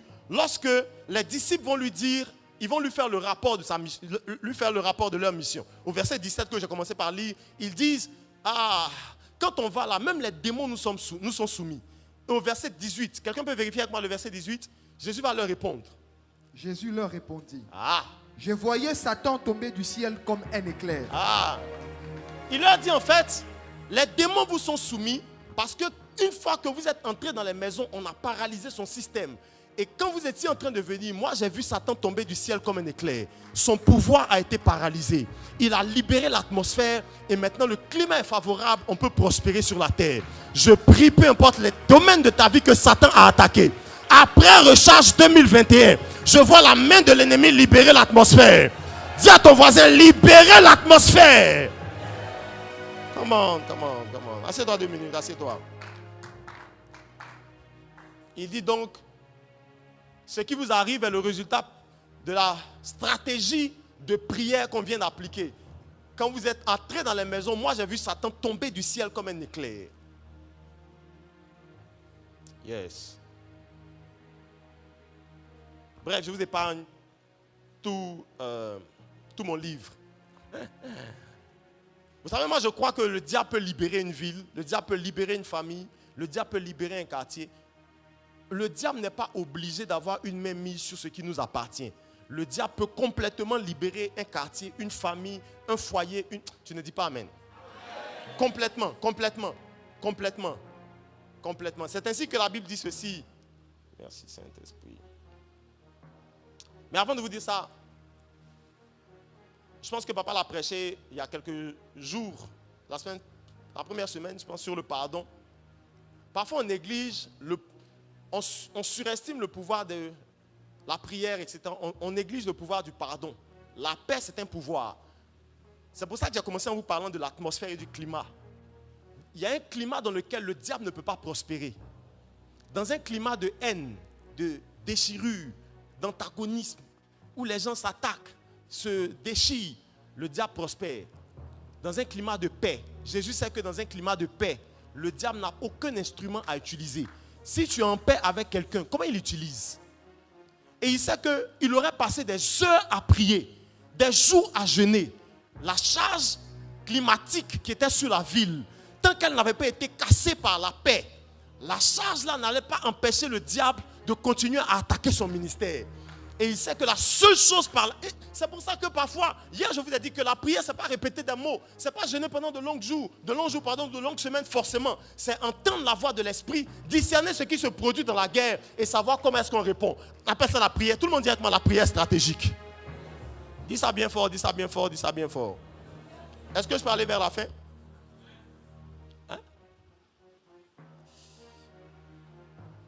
Actes des Apôtres chapitre 12. Hier, j'ai un dernier point, 1 point et demi, et puis je termine. Actes des Apôtres chapitre 12, verset 1. Je vous lis ce texte que vous connaissez certainement déjà. La Bible dit vers le même temps, le roi Hérode se mit à maltraiter quelques membres de l'église et fit mourir par l'épée Jacques, frère de Jean. Voyant que cela était agréable aux Juifs, il fit encore arrêter Pierre. Et c'était pendant les jours des pains sans levain. Je saute un tout petit peu le verset 5. Pierre donc était gardé dans la prison et l'église ne cessait d'adresser pour lui des prières à Dieu. La nuit qui précédait le jour où Hérode allait le faire comparaître, Pierre, lié de 2 chaînes, dormait, etc. L'ange va arriver dans la maison, l'ange va le prendre, je saute pour qu'on aille vite, l'ange va le prendre, il va le faire sortir de la prison. Et la Bible dit au verset 11, revenu à lui-même, Pierre dit, je vois maintenant d'une manière certaine que le Seigneur a envoyé son ange et qui m'a délivré de la main d'Hérode et de tout ce que le peuple juif attendait. Je prie que la délivrance que tu attends arrive. Amen. La Bible dit au verset 12, après avoir réfléchi, il se dirigea vers la maison de Marie, mère de Jean, surnommée Marc, où beaucoup de personnes étaient réunies et priaient. Il frappait à la porte. Il frappait à la porte du vestibule. Et une servante nommée Rhode s'approcha pour écouter à la porte. Elle reconnut la voix de Pierre. Et dans sa joie, au lieu d'ouvrir, elle courut annoncer que Pierre était devant la porte. Le verset 15, il lui dit, tu es folle. Mais il affirma, quand même que elle affirma que les choses étaient ainsi. Et il dit alors, c'est son ange. Je vais m'arrêter ici, s'il vous plaît. Regardez-moi. Vous connaissez ce texte-là, non? Pierre est enfermé en prison. L'église prie dans la maison de Marc. Et pendant qu'ils sont dans la maison de la mère de Marc, et pendant qu'ils sont en train de prier, la Bible dit que Dieu va emmener un ange dans la prison. Je voudrais que tu crois en tes prières. Quand tu pries, Dieu t'écoute. Oui, quand l'église prie, Dieu écoute. Pendant que nous prions ici pour nos requêtes, Dieu écoute. Pendant qu'on déclare ici qu'on passe 21 jours dans la prière, Dieu écoute. Et l'église est en train de prier. Et je me rends compte, papa, que parfois nous-mêmes, on prie pour des choses, on s'attend à des choses et on ne les accepte pas quand elles arrivent. L'église priait pour qu'on libère Pierre. Je me demande pourquoi est-ce qu'ils sont en train de prier. Ils prient pour qu'on libère Pierre. On leur annonce que Pierre est là. Et puis ils disent à la fille, elle est folle. Comment est-ce que vous pouvez dire à quelqu'un qu'il est fou quand il vous annonce l'exaucement aux prières pour lesquelles vous étiez en train de prier? Vous êtes réunis depuis plusieurs jours en train de demander à Dieu que Dieu fasse une chose. Dieu l'a fait. Et parfois, dans nos églises, ou parfois les générations précédentes, on dit, ah oui, Dieu va emmener un grand réveil, Dieu va emmener un grand mouvement prophétique sur la nation. Mais quand ce mouvement prophétique arrive, les gens disent, mais ce mouvement prophétique ne peut pas être de Dieu. Parce que les gens parfois prient pour quelque chose, mais ils ne croient pas en son exaucement. Les gens attendent une chose, quand elle arrive, ils ont du mal à y croire. Et la Bible dit que Pierre, pour lequel ils étaient en train de prier, va sortir de prison par l'intermédiaire d'un ange. Ils pouvaient croire que l'ange de Pierre pouvait venir, mais ils ne pouvaient pas croire qu'un ange pouvait aller libérer Pierre dans sa prison. Parce que pour eux, tant qu'ils étaient assemblés ici, et que le journal de 20h, où les informations à la télévision n'avaient pas encore annoncé la libération de Pierre, pour eux, par le procédé normal, Pierre n'avait pas encore été libéré. Ce n'était pas normal qu'on leur annonce que Pierre est libéré, alors que rien ni personne n'a annoncé dans les procédures légales que Pierre va être libéré. J'ai envie de dire à quelqu'un, quand on prie, on bouscule le protocole. Quand on prie, on bouscule les règles de la normale. My God, est-ce qu'il y a quelqu'un qui est venu? Et ils ignoraient que pendant qu'ils étaient en train de prier, Dieu était en train de dépêcher un ange dans la prison de Pierre. Et Pierre est sorti de prison de façon inconventionnelle.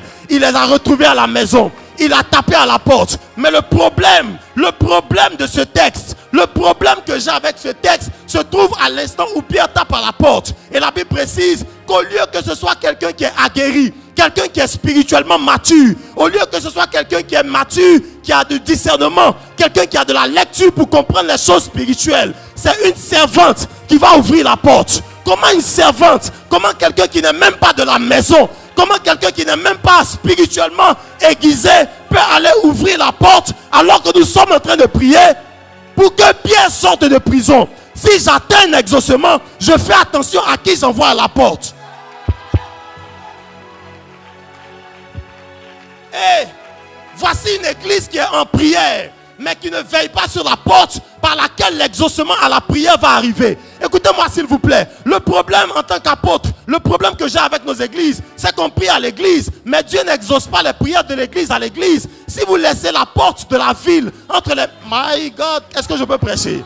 Si vous laissez les commerces à des païens dans la ville, si vous laissez les entreprises à des Chinois, si vous laissez les entreprises et l'initiative à des gens qui ne connaissent pas Jésus, Dieu va vous exaucer à la porte, mais vous serez à l'église. Parce que Dieu écoute les prières à l'église, mais les exauce à la porte.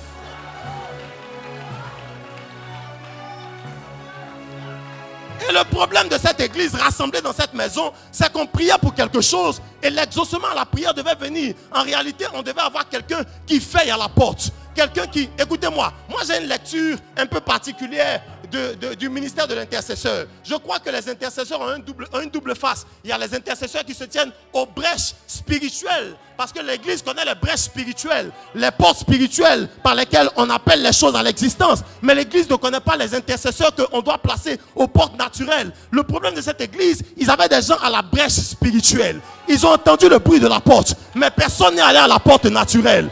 Parce que Dieu n'exauce pas les prières sur les brèches spirituelles, il les exauce à la porte naturelle.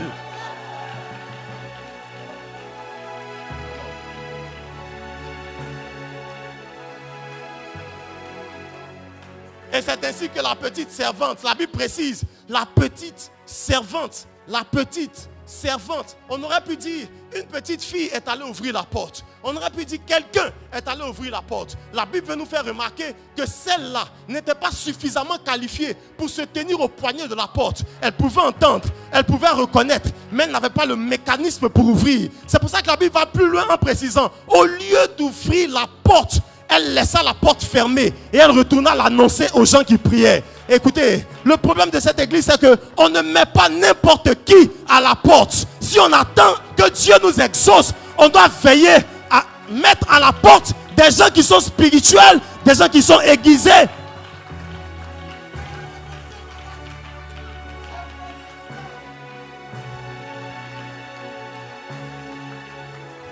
Attendez, je poursuis un peu. C'est alors que je vais terminer en vous parlant de ce point-là. Le point de prière, le point de la prière gouvernementale qui est, je pense, l'un des plus importants, c'est qu'est-ce que l'Église, comment est-ce que l'Église se tient aux portes? Quelle est la définition, la compréhension qu'on a des brèches? Je vous lis deux textes rapidement. La Bible dit dans Ézéchiel chapitre 22, verset 30, « J'ai cherché quelqu'un pour me défendre contre tout cela, pour réparer les défenses de la ville, pour prendre position pour moi et se tenir dans la brèche pour protéger ce pays, afin que je n'ai pas à le détruire.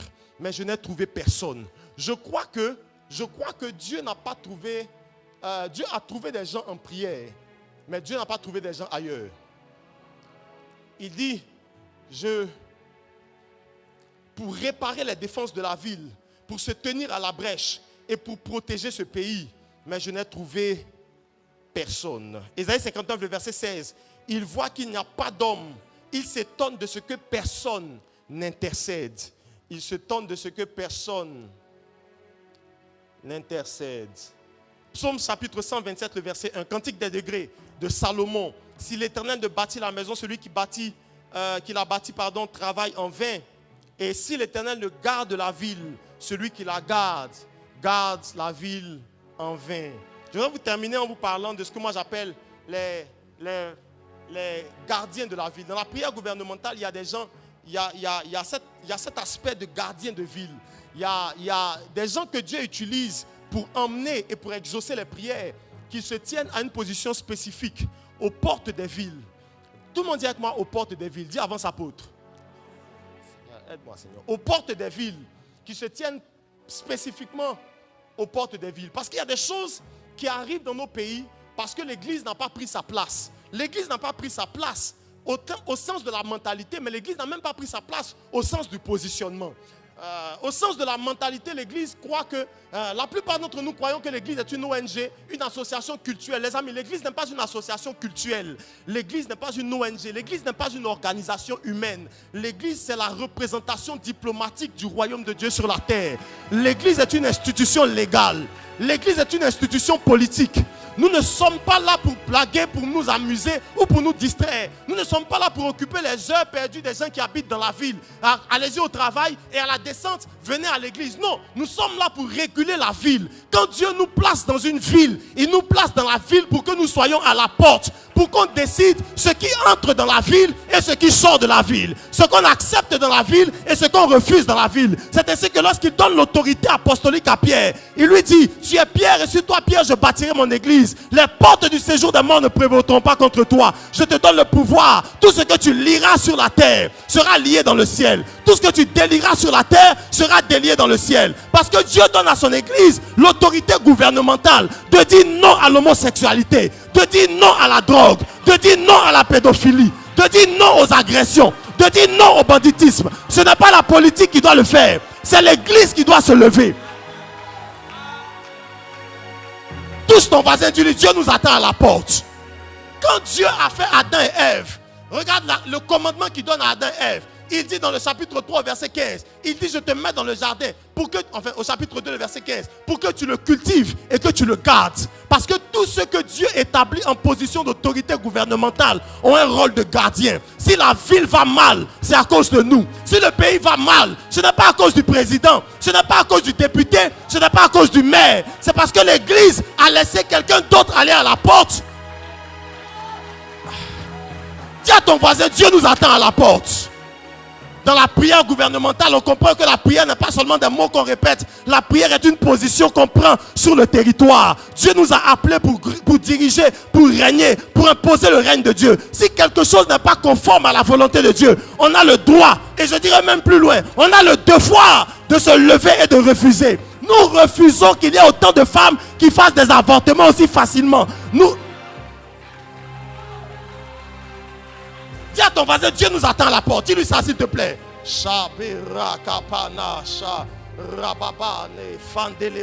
Regardez, j'aime ce texte dans Thessaloniciens qui dit le mystère de l'iniquité agit déjà, mais il est retenu. Et les versions amplifiées disent il est retenu à cause de la présence de l'église. Est-ce que vous savez que quand vous regardez nos pays, le diable, s'il pouvait détruire nos nations, il les aurait détruits sans attendre une seule seconde. Quand vous les regardez, vous savez qu'ils sont prêts à s'entretuer. Vous les regardez, vous savez qu'ils sont prêts à se détruire. Si on les laissait, s'il n'y avait pas une force qui les retenait, le monde serait en guerre. Parce que ce que vous ne savez pas, c'est que votre présence garde la terre en bon état. Non, ce que vous ne savez pas, c'est que si vous n'étiez pas là, certainement que le Congo serait plus déchiré que ça. Si vous n'étiez pas là en train de prier, certainement que Kinshasa serait une ville inhabitable. Parce que le diable n'a que faire de la paix, le diable n'a que faire des vies humaines, le diable n'a que faire des mariages, le diable veut tout détruire. Son mandat, c'est de voler, c'est d'égorger et c'est de tuer. Si l'église n'était pas sur la terre, le diable serait en train de tout détruire. C'est la raison pour laquelle, à un moment donné, on doit prendre conscience que Dieu nous a positionnés en position de gardien de la ville.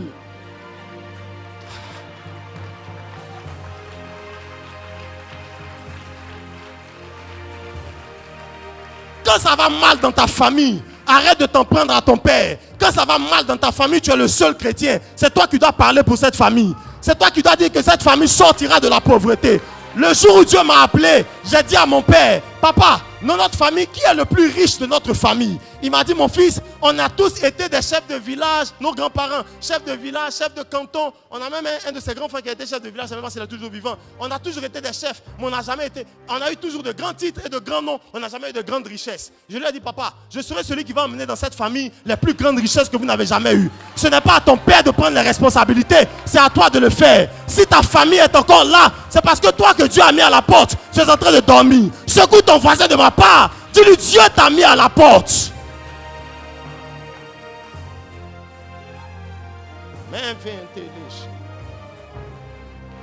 Parce que tout ce temps que nous sommes, Dieu nous a appelés à garder les villes dans lesquelles Dieu nous a appelés. La prière, ce n'est pas du jeu. La prière, ce n'est pas de la blague. La prière, c'est que Dieu nous a donné l'autorité pour accepter ou pour refuser. Si tu refuses, Dieu refuse. C'est la seule fois où j'ai vu Dieu. C'est la seule fois où j'ai vu Dieu se plier à la décision d'un homme. Dieu dit, c'est vous que je laisse en position d'autorité. Si vous acceptez, le ciel accepte. Si vous refusez, le ciel refuse. Il ne fait pas le mouvement inverse. Il ne dit pas, faites ce que le ciel décide. Il dit, décidez et le ciel va faire. Si tu décides, le ciel va marcher avec toi.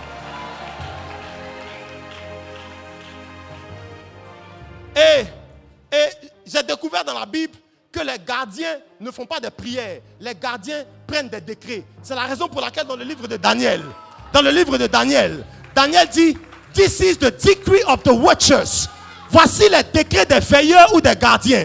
Parce que les gardiens n'ont que faire à discuter avec les gens qui n'ont pas le même rang et la même position d'autorité qu'eux.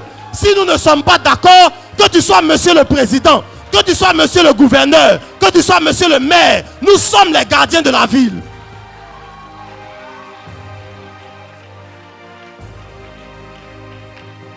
Daniel chapitre 4 verset 14. Cette parole est un décret des veilleurs. Daniel chapitre 4 verset 17. Cette sentence est un décret de ceux qui veillent.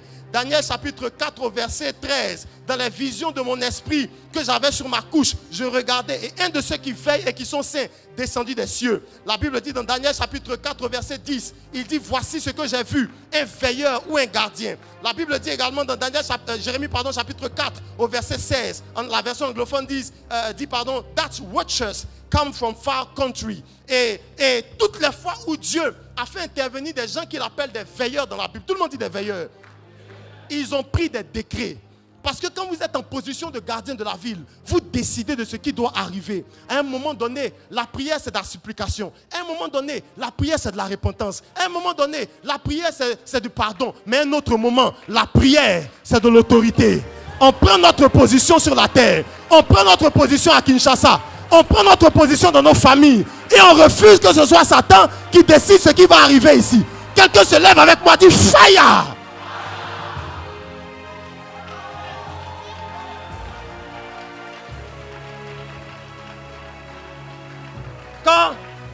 Quand la Bible fait référence aux veilleurs, il y a deux notions hébreues qui font référence aux veilleurs. Il y a deux mots hébreux. Le premier mot, c'est lire. Le deuxième mot, c'est comment il appelle ça? Papa a déjà enseigné dessus déjà, je pense. Ce sont les chamars. Donc, vous savez, les lits, c'est la dimension angélique du veilleur, parce que les veilleurs peuvent être aussi des anges. C'est ainsi que Deutéronome chapitre 32, verset 8, la Bible dit que Dieu, quand il a divisé les territoires, il a donné l'administration à chaque territoire à des êtres angéliques. Ça, ce sont les lyres. Mais il y a une autre dimension humaine de cette fonction de gardien de ville. Ce sont les humains. Ces humains-là, en plus d'avoir donné l'administration des terres à des anges, Dieu a aussi donné l'administration des terres à des gouverneurs humains. Il y a des hommes individuellement et collectivement que Dieu a établis. C'est ainsi que la Bible dit dans Actes des Apôtres chapitre 20 verset 26. Il dit prenez soin du troupeau sur lequel je vous ai établi évêque. Il y a des gens que Dieu a établis pour garder les autres. Si tu ne te lèves pas, les autres vont mourir. Si tu ne pries pas, et je prie pour toi au nom de Jésus, ta famille ne mourra pas. Ton pays ne mourra pas. Dis-moi le meilleur de tes amen. Et parmi ces hommes, un certain Saul de Tarse a persécuté l'église de Jérusalem. Parce qu'à l'église de Jérusalem, l'apôtre Pierre avait un problème d'autorité spirituelle. Il a laissé l'église de Jérusalem être détruite par la persécution. Et la Bible dit dans Actes des Apôtres chapitre 8, après avoir assassiné Étienne dans le chapitre 7, après avoir détruit l'église de Jérusalem, le Saul de Tarse allait même jusqu'à entrer dans les maisons des chrétiens. Quel sacrilège! Comment est-ce qu'une autorité apostolique peut être la ville et un persécuteur va entrer dans les maisons des chrétiens? L'apôtre Pierre avait perdu son autorité. Et dans son zèle persécuteur, Saul de Tarse ne savait pas que tous les apôtres n'ont pas le même rang et tous les apôtres n'ont pas la même compréhension de leur autorité. Il finit de détruire la ville de Jérusalem et la Bible dit il récupère avec les sacrificateurs un mandat pour aller détruire la ville de Damas, un chemin sur la ville de Damas. Il croise une lumière qu'il n'a jamais croisée à Jérusalem parce qu'il y avait quelqu'un qui habitait la ville de Damas. Il y avait un prophète et un apôtre qui s'appelait Ananias.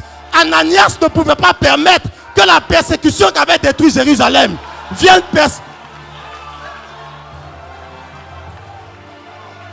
Je ne sais pas pour Jérusalem, mais on ne rentrera pas à Damas. Et avant que Ananias n'en soit informé, Jésus a brillé de tout son éclat. Il lui a dit en fait, je t'ai laissé détruire Jérusalem. Mais ici, il y a une autorité apostolique et prophétique. Il y a quelqu'un dont la couverture, dont l'esprit règne sur la ville. Tu ne peux pas entrer et persécuter l'église de Damas. Et c'est la raison pour laquelle lorsque Paul tombe aveugle, la première personne dont Dieu parle à Paul, il lui dit, il y a quelqu'un qui va venir te libérer. Il y a une seule personne qui a autorité sur ce territoire. Si lui prie pour toi, tu vas retrouver la vue. Et Ananias arrive dans la maison d'un certain Simon. Et il trouve l'apôtre Paul qui était aveugle. Dieu l'avait déjà annoncé dans la ville. Et Dieu lui avait déjà dit, il y a ce monsieur qui a l'autorité pour prier pour toi pour que tu retrouves la vue. Parce qu'il y a des gens qui peuvent permettre qu'on bafoue leur autorité. Il y en a d'autres qui ne permettront pas qu'on bafoue leur espace. Et Damas n'est pas Jérusalem. Si tu as détruit la famille de mes voisins, tu ne détruiras pas ma famille. Si tu as détruit le pays voisin, tu ne détruiras pas mon pays. Si tu as détruit la maison voisine, tu ne détruiras pas ma maison. Est-ce que quelqu'un peut dire avec moi fire? Parce qu'à chaque fois que Dieu veut garder une ville, il élève un homme, il élève une femme avec une autorité pour garder la ville.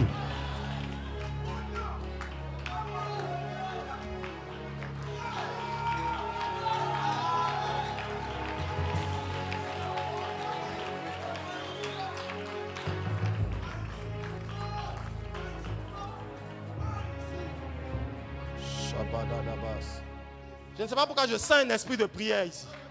Est-ce qu'on peut prier pendant qu'on est debout? Et on va dire, tu as détruit Jérusalem, tu ne détruiras pas Damas. Je ne sais pas, peut-être que tu parles de ta famille, peut-être que tu parles de ton foyer, peut-être que tu parles de ton entreprise, peut-être que tu parles de ton église. Mais tu vas dire, tu as détruit Jérusalem. Mais ici, il y a une autorité. Ici, il y a une couverture. Ici, il y a un gardien. Ce pays est gardé. Cette ville, est-ce que quelqu'un prie avec moi? Charekeke meneva baba. Rakumeneva brade levaroche. Rababa alaba rende kepeve. Shababa baba dadaba. Est-ce que tu pries? Est-ce que tu pries? Est-ce que tu pries? Est-ce que tu pries? Quand tu es levé, rababa baba. Rekepa nanana masha. Rababa yande levos. Emama shadadaba. Rakapunde leva ande. Shabara babara depa. Regede de boss. Shabebebebebebe. Je ne sais pas dans quelle position tu veux prier. Tu peux te coucher, tu peux t'asseoir. Je ne sais pas dans quelle tu peux venir à l'hôtel. Mais élève ta voix. Tu as détruit Jérusalem. Tu ne détruiras pas Damas. Rebebe landaba. Shabrande kepede de boss.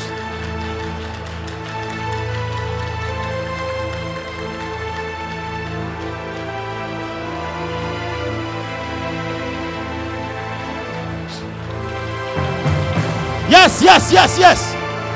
Come on, push. Come on, push. Bradenenenemeha. Rakatapa nanamasha. Rababa yadaba. Est-ce que tu pries? Chabrendelebe. Rekundeleva adaba. Ragadadadabos. Shebebele depa. Radadadaba ya. Push. Lembe ragadadebe. Tu ne détruiras pas Damas. Ragadato Sata. Aïe aïe aïe aïe aïe aïe. Aïe aïe aïe aïe aïe aïe.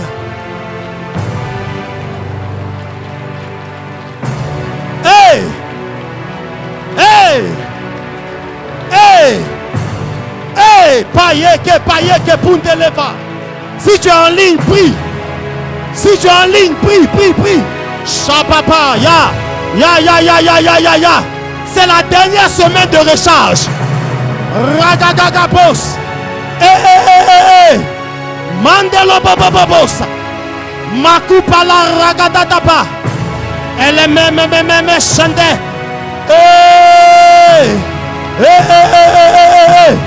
Magarokotopolobore.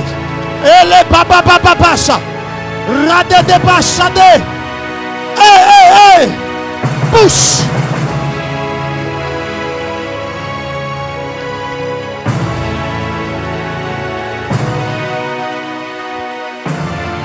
Push. Yes. Yes. Yes. Yes. Libère. Laisse Damas. Tu ne toucheras pas Damas.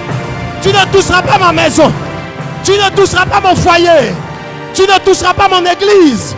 Tu ne toucheras pas mon pays. Emalérokotopos. Rabababaya. Longra atachapale. Merci pour les anges. Regede belevede. Mambra et les pêches.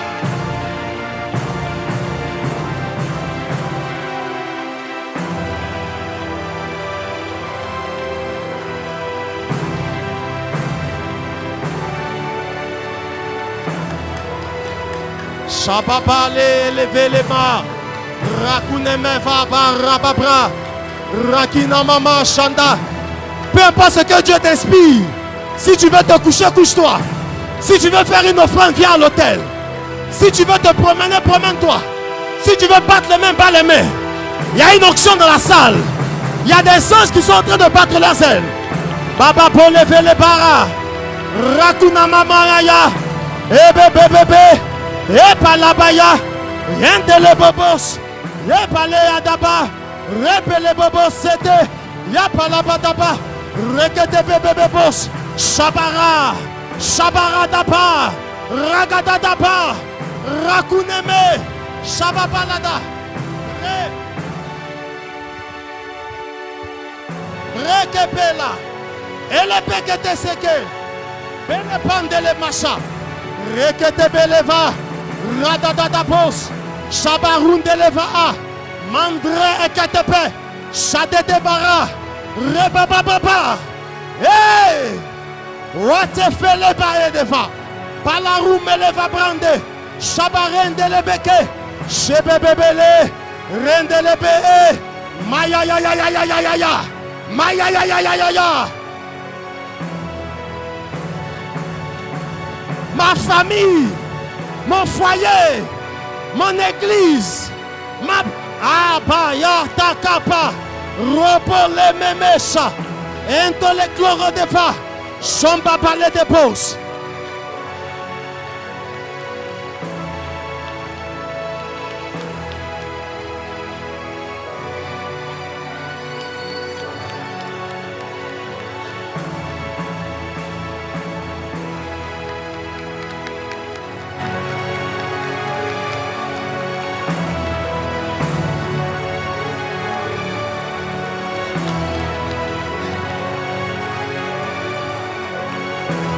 Ala tunele bahanda la vaesh.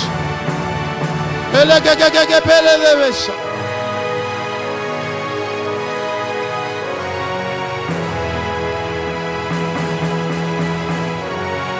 Push, push, push. Hey!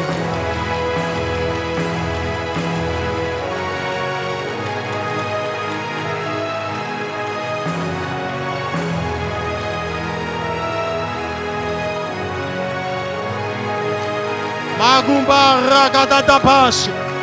Rieke meneme shepepete de besh. Radanama ondolobos kureve. Refrote me le van de brade de bos.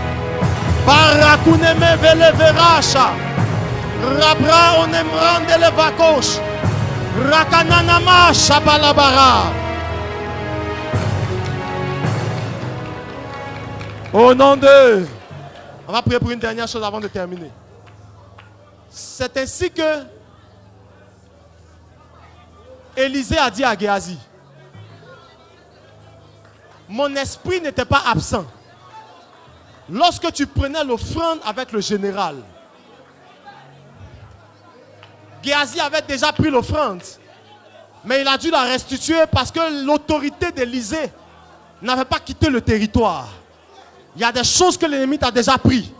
Mais alors que nous sommes à recharge, tu vas déclarer que tu me restitues les choses que tu as prises illégalement. Les choses que tu as arrachées à ma famille. Les avantages que tu as arrachés à ma famille. Est-ce que quelqu'un peut élever sa voix? Élève la voix, on termine dans 2 minutes. Élève ta voix, on termine dans 2 minutes.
Priez, priez, priez, priez.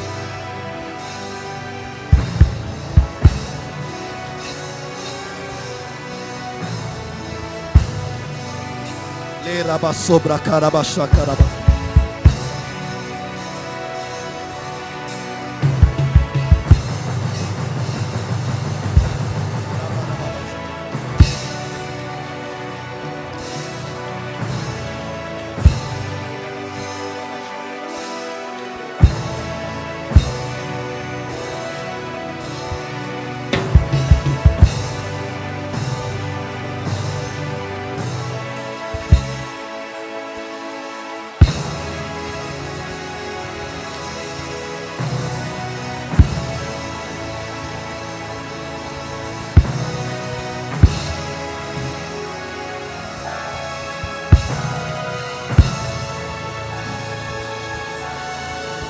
« 60 secondes, 60 secondes.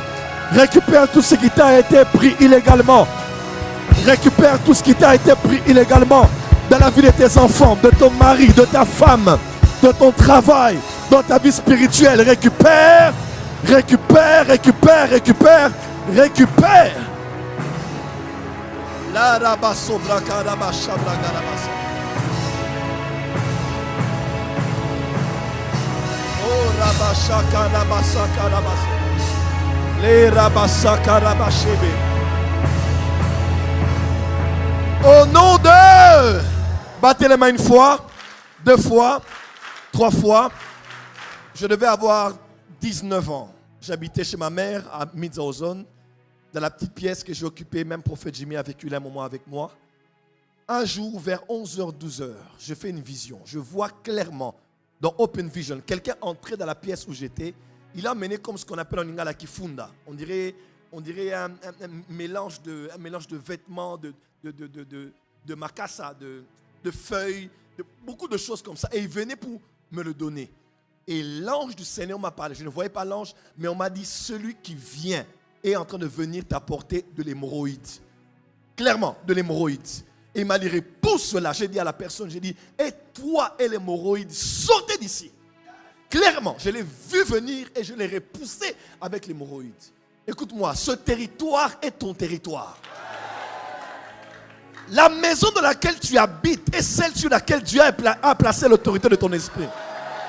Tout ce qu'on veut faire entrer, ou bien qu'on a déjà fait entrer, et les personnes qui sont venues avec, et ceux qu'ils ont menés avec eux, à l'extérieur au nom d'eux. L'apôtre Paul disait aux Éphésiens, il disait, je sais que quand je vais partir, il va s'introduire. Parce que tant que je suis là, personne ne peut s'introduire. Que tu sois tellement puissant que tu ne te tiens pas qu'à la brèche, tu deviens la brèche. Que tu ne te tiens pas qu'à la muraille, que tu deviens la muraille. Que tu sois tellement fort que ta présence constitue une muraille qui protège tes enfants, qui protège ton mari. Dis avec moi, mon Père, ce soir,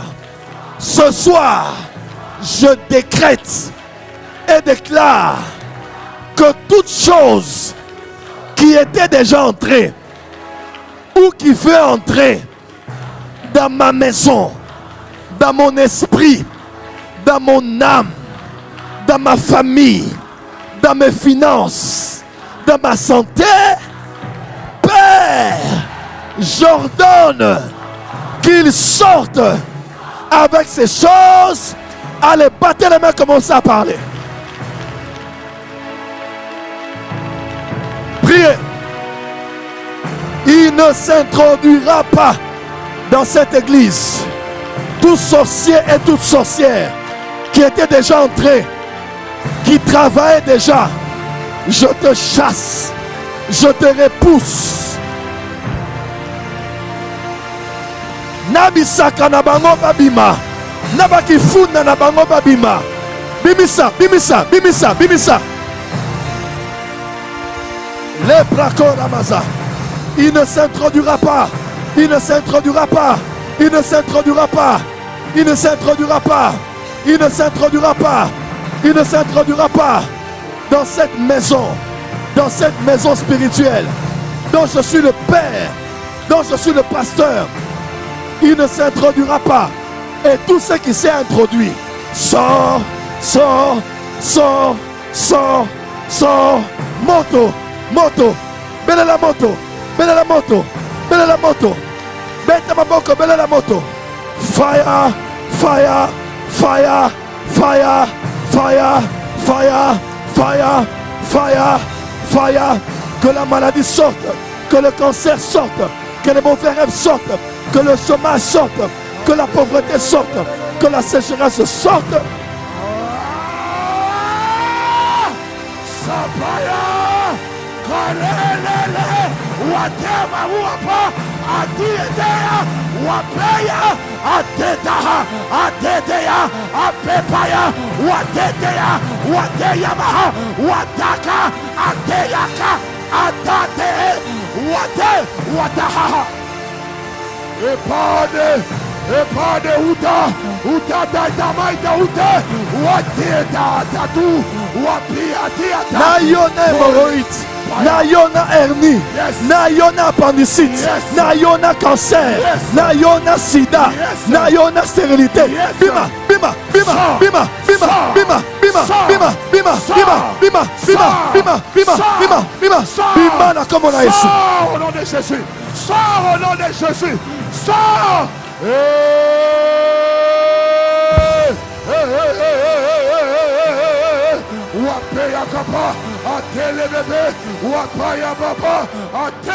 Au nom de Jésus. Je vois Satan tomber du ciel comme un éclair. Amen. Ton amen n'est pas arrivé sur l'autel. Je dis, je vois Satan tomber du ciel comme un éclair. Amen. Il tombe au nom de Jésus. Amen. L'atmosphère est dégagée. Amen. L'atmosphère est dégagée.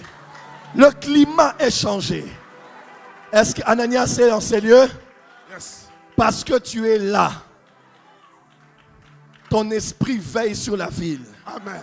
Ton esprit veille sur la maison. Amen.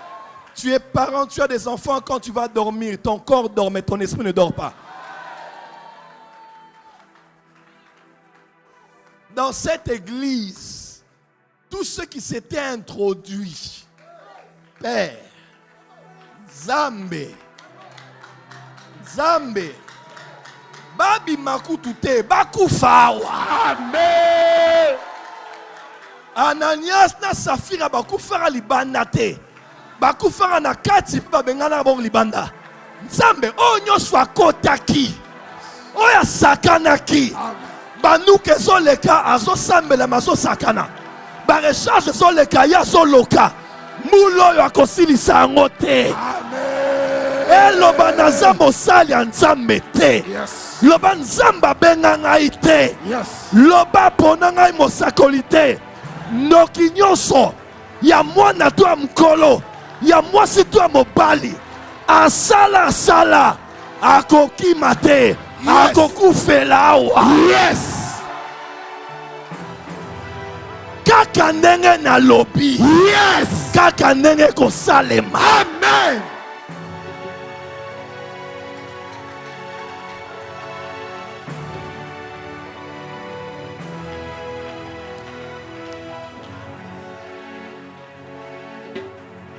C'est lié sur la terre, c'est lié dans les cieux. Au nom de Jésus, amen. Acclame très fort, c'est fait.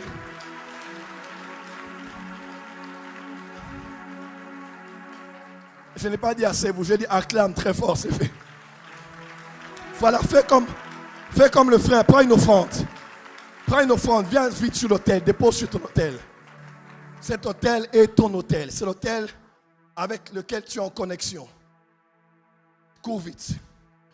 Fais-le en ligne maintenant. Fais-le maintenant sur l'autel. Avance vite.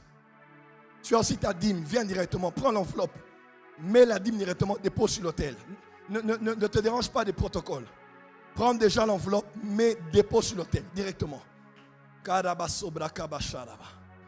Et randa baso braki amandore beseke.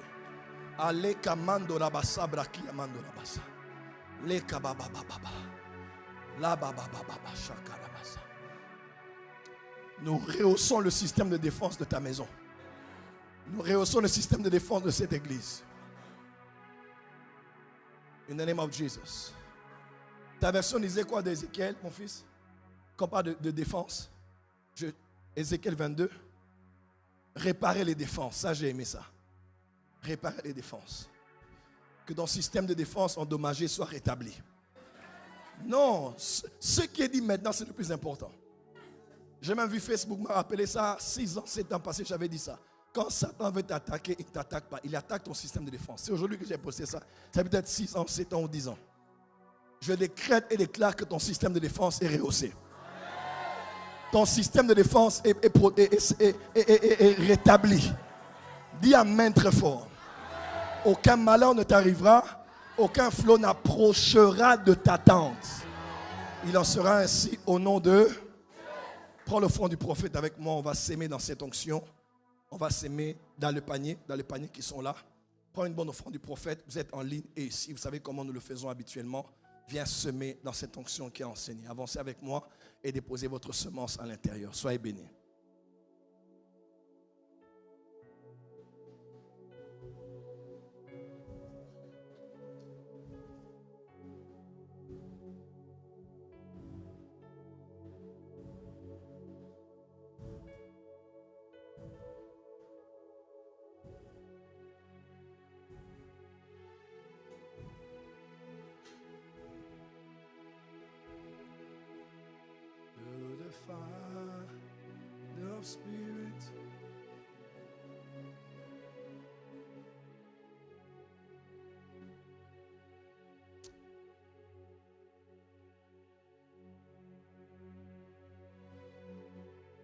On acclame très fort pour le Seigneur.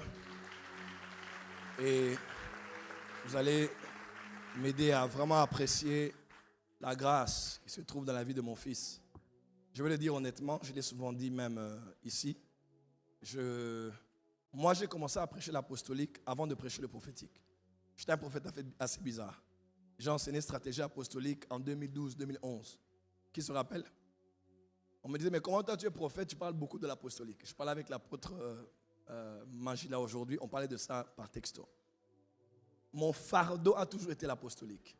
Parce que, c'est pas qu'il n'y a pas d'apôtres, mais je ne trouvais pas trop d'apôtres qui comprenaient les choses comme la lumière que je recevais de ce que l'apôtre devait être, surtout aux côtés du prophète. Les années sont passées. Quand j'étais avec Maché, Dieu m'a dit maintenant de shifter. J'ai commencé à enseigner sur le prophétique. Donc moi, je maîtrise mieux, peut-être un peu mieux l'apostolique même que le prophétique. C'est ma passion d'enseigner sur l'apostolique. J'ai commencé à parler sur le prophétique, gloire à Dieu. Ça bénit les gens, gloire à Dieu. Mais quand je vois quelqu'un qui est un apôtre comme ça, qui lit la Bible comme un apôtre, qui prie comme un apôtre, qui voit le monde comme un apôtre, qui lit les temps et les saisons de l'Église et même du monde comme un apôtre, je suis tellement touché. Il y en a très peu que je connaisse. Très peu. Je dis bien très peu sur la terre qui réfléchissent comme ça. J'apprécie beaucoup ton ministère apostolique. Tu es juste exceptionnel dans ta génération. Exceptionnel. Aidez-moi à apprécier mon fils, l'apôtre Arnold. Exceptionnel.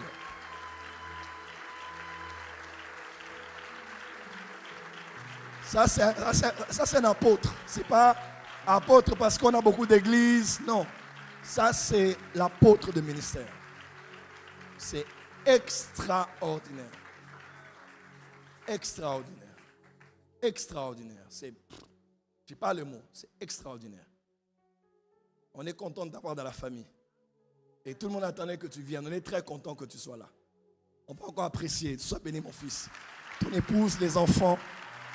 D'ailleurs, on vous annonce qu'on a une grande conférence qui aura lieu à Paris au mois de novembre. Ce sera du 29 au 30 novembre. Nous serons à Paris pour une grande conférence apostolique qui aura pour thème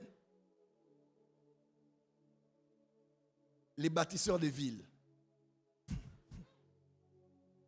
Dis à ton voisin, dis à ton voisin, est-ce que déjà tu as un passeport? Voilà. Oh, Kobo Pesate, trouve un passeport. Les bâtisseurs des villes. Je serai orateur, il sera orateur, l'apôtre Romano, que j'aime beaucoup aussi de la Belgique, sera orateur. Maman sera là aussi. Et ça va être le feu et le frère Isaac. Isaac sera là aussi avec nous. Donc, prenez tous les détails sur sa page. On sera là à Paris. Ça va être le feu au mois de novembre pour la révolution apostolique. Dieu te bénisse, mon fils. Cette semaine, on devait être avec le prophète Baba Uriel qui vous a salué. Baba Uriel devait être ici et devait être à Paris la semaine prochaine. Alors, on a regardé avec les billets, tout ça, c'est bien, mais il sera plus utile là-bas. Parce que là-bas, il va faire presque 1 mois à Paris pour travailler à l'église. Moi, je serai encore ici en train de gérer beaucoup de choses en attendant. Donc, demain, les 2 jours de Baba Uriel, demain, il y a quelqu'un qui a la dette de son enseignement ici. Il devait, à la veille, il n'a pas prêché. Je préfère qu'il fasse le service. Mais comme nous ne voulons pas finir, recharge avec des dettes. Donc, il va travailler demain. On aura mon fils le prophète David Kainos qui va se lever.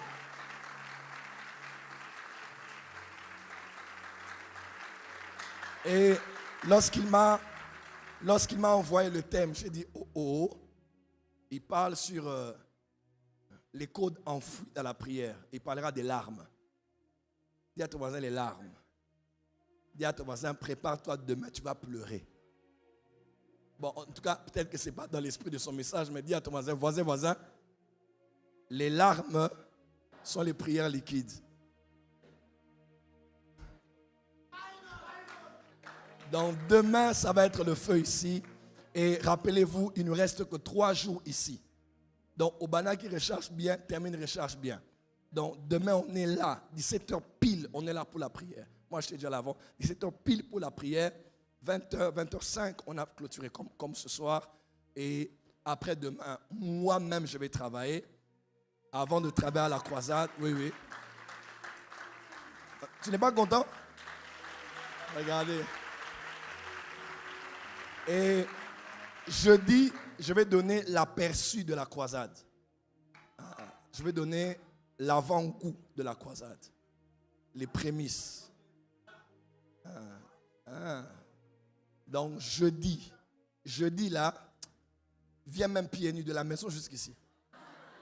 Je vous avais dit, même quand j'ai parlé au corps du Christ là, nous sommes une église prophétique. Il ne faut pas se dénaturer. Nous sommes une église prophétique. Et les 3 jours qui restent là seront terribles. Et le vendredi, on viendra témoigner ici. On viendra sceller. On viendra brûler les requêtes. Toutes les requêtes, on va les brûler.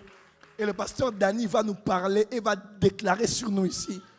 Acclame très fort. Ces 3 jours, ne rate pas la fin d'une chose. Il faut mieux que son commencement. Amen.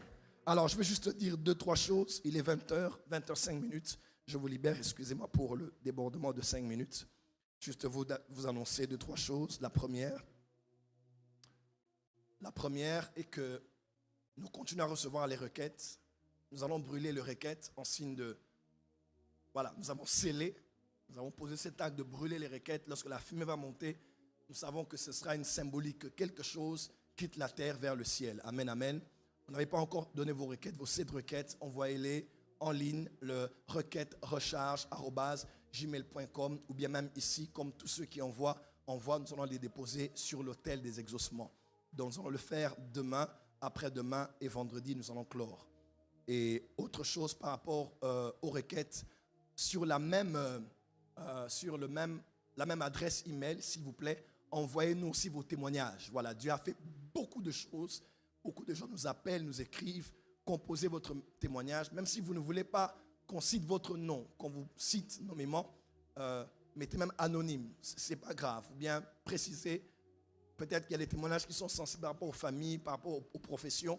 On va dire l'essentiel et on va rendre gloire à Dieu. C'est important. On a commencé depuis le 5 août.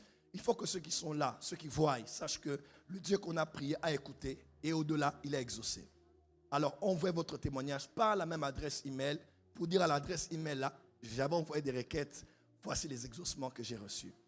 1 requête exaucée, 2 requêtes, 3 requêtes, 4 requêtes, 7 requêtes exaucées, peu importe, mais envoie ton témoignage parce que ce vendredi, nous allons recevoir tous les témoignages de ce que Dieu a déjà fait pour nous ici. Deuxième chose que je voulais dire, c'est par rapport à la croisade. Comme vous le savez, le samedi et le dimanche, nous serons à la Tchango. Et ça, j'aimerais qu'on acclame très fort parce que nous allons avoir une très, très glorieuse clôture. Dis Amen bien là où tu es. Ça va être un succès en tout et pour tout et dans tous les détails parce que c'est l'œuvre de Dieu et Dieu sait en prendre soin. Mais puisque nous sommes co-ouvriers avec Dieu, depuis le premier jour de ce programme, j'ai commencé à faire des appels que je ne fais même pas, je fais très rarement même dans nos programmes. Cette édition, Dieu a voulu que nous puissions tous contribuer à ce programme. Il nous faut à peu près encore une histoire de $35,000. 35 000 $. Déjà, l'évangéliste Myriam m'a dit, papa, moi je rentre déjà à Paris, j'envoie ma contribution. Ils m'ont dit, l'église de Paris est en train d'envoyer leur contribution et beaucoup de gens sont en train de se mobiliser comme ça. Vous avez eu les faire-part. Ne vous dites pas, Dieu veut que je prenne les faire-part pour que je dise à quelqu'un de donner. Non, Dieu veut que vous puissiez vous-même vous sacrifier pour donner. Dieu sait combien plusieurs personnes dans l'église se sont beaucoup investies pour ce programme, les panneaux, les affiches, les spots et tout ce qui se fait. Le plus important, c'est la clôture maintenant. Il nous faut le podium, il nous faut les lumières. Et ce n'est pas un jour, c'est 2 jours de programme. Il nous faut aussi une grande sécurité pour cela. Il nous faut les bus. Il y a beaucoup de choses à couvrir. Vous avez un 1 000 €, un 5 000, un 10 000, un 20 000, un 15 000, un 30 000. Vous nous suivez maintenant même en ligne. Dites-nous seulement, prophète, nous voulons le faire. Écrivez-nous si vous avez le code QR qui est là, Hôtel du Salut. Voilà, tous ceux qui ont ça déjà peuvent venir avancer et déposer. Tous ceux qui avaient pris, qui veulent déposer, déposer.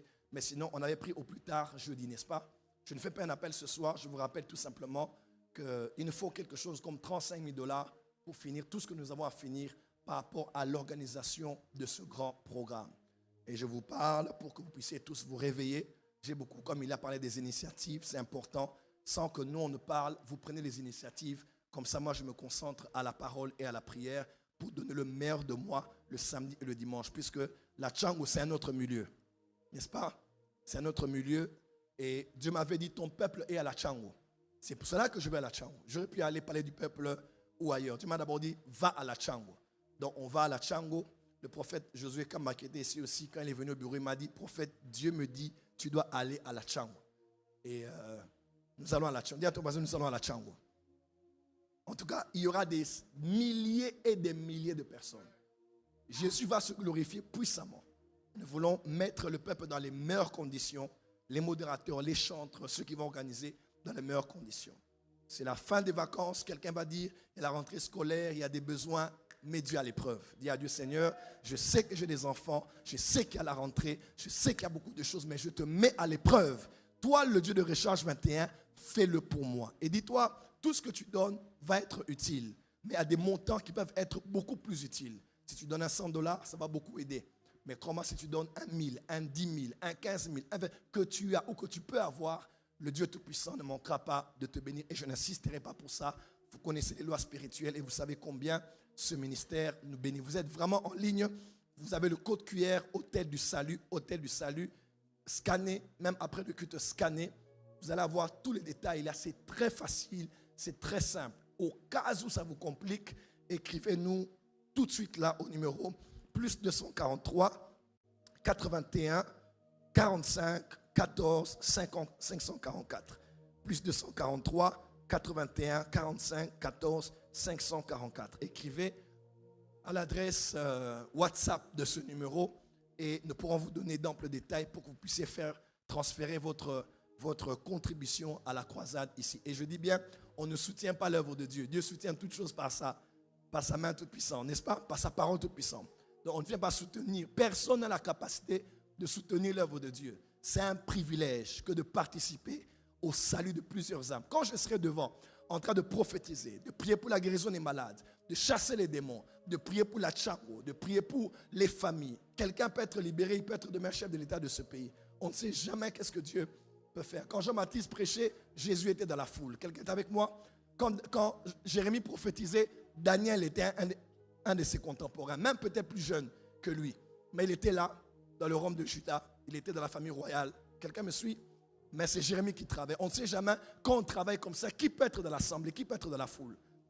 Quand Étienne mourait, Paul était juste là à côté. On ne sait jamais qui peut être là et la destinée de qui peut être révolutionné. Alors, ne regardez pas le montant, ne regardez pas le sacrifice. Si vous connaissez l'importance du salut des âmes, faites-le avec moi. Utilisez le code QR. Tous ceux qui entendent ma voix, qui croient au prophète Joël Francis Tatou, vous croyez à la MAPRE, vous croyez à la porte des cieux, vous croyez en l'onction, l'autel sur lequel Dieu nous a établis. Ce ministère vous a béni et béni encore. Contribuez et semez. Le Dieu que je sers ne manquera jamais de vous bénir, vous ainsi que votre postérité. En tout cas, en commençant par ceux de la maison, les pasteurs, les ouvriers, les responsables. N'attendez pas que les autres puissent le faire. Soyez les premiers à le faire. Soyez les modèles vous qui allez donner l'exemple à tous ceux qui vous suivent dans vos départements. Et toutes les personnes à qui vous avez donné des invitations, de faire part, appelez-les et rappelez-les cela parce que le Seigneur en a besoin. Dis avec moi, le Seigneur en a besoin. Voilà, nous avons quelques invités. Nous allons les recevoir avant de partir. La sœur Magali Deshumères de Québec qui est parmi nous. Ok, j'espère que j'ai bien prononcé. Levez-vous s'il vous plaît. Nous allons vous accueillir. Que Dieu vous bénisse. Elle vient de Québec. On va acclamer bien comme à Kinshasa. Merci beaucoup. Vous êtes à Kinshasa. pour un autre programme. Ah, vous avez profité pour venir ici. D'accord, que Dieu se souvienne de vous. J'espère que vous avez été bénis ce soir. Et vous bénisse abondamment. Nous avons aussi un prophète que je connais, ça fait des années, le prophète Paulin Mbombo du centre missionnaire Manaïm de Lubumbashi va se lever. On acclame très fort, il fait un très bon travail. Très très bon travail à Lubumbashi. Je vois les exploits qu'il est en train de faire au Katanga, dans son église, un grand travail. Dieu te bénisse abondamment et nous sommes contents de te savoir ici. Dieu te bénisse. Nous avons aussi un prophète du Seigneur très puissant. Et c'est tout à l'heure, j'étais entré au bureau, je ne l'avais pas remarqué. Et on m'a signalé que c'était lui. On aura l'occasion, je crois, de l'entendre parler une autre fois. C'est un prophète puissant. Et on m'a rappelé ça à Hanouka 2022. 2022, je prophétisais ici. Hanouka 2022, c'était dangereux. Hein? Et je prophétisais pour quelqu'un. On a même dû arrêter, on a dû enlever le live là, parce que je parlais de la politique du pays. Et je parlais d'un homme qui était en prison. Et je parlais même d'un autre homme politique qui était en prison. Et je parlais de lui, comment il était habillé, comment il était. Qui se rappelle ici? Il est là, prophète Élisée. Il est là. Élisée Kabongo. On acclame très fort. Est-ce qu'on peut célébrer Dieu pour la grâce? Un prophète de la nation. Il est sorti, ça fait quelque temps, de la prison. Et Dieu a fait de grandes choses. Et on avait tout fait, on nous a mis en communication, on a commencé à parler. C'est un vrai prophète du Seigneur et nous sommes contents que vous soyez là. Merci beaucoup, prophète. Nous avons honoré de votre présence ce soir. Amen. Voilà, il est 20h. Nous allons nous tenir debout et clore ces instants dans la prière. Demain matin, nous aurons l'apôtre de la Révolution, Arnold, qui va intervenir demain matin. Il va encore être avec nous dans la prière du matin. Midi, soyez connectés. Et le soir, nous serons ici avec le prophète Kainos David. Soyez à temps et invitez vos amis. Finissons ce programme dans la gloire. Amen, amen. J'invite ma fille, le pasteur Faïta, de venir clôturer et nous recommander dans la grâce du Seigneur ce soir.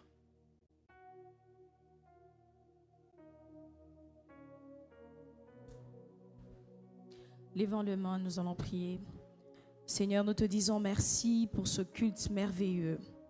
Merci, Seigneur, pour cet enseignement que tu nous as donné ce soir. Merci d'avoir révolutionné nos esprits et nous rappeler combien tu nous as donné l'autorité afin que nous puissions dominer sur la ville, sur nos familles et sur notre nation. Père, dans le nom de Jésus, je déclare que notre retour est protégé entre tes mains. Il n'y aura pas d'accident, il n'y aura pas d'incident. Que ta main puissante garde tout un chacun d'entre nous. Au nom de Jésus, nous avons ainsi prié. Amen. Shalom à tous.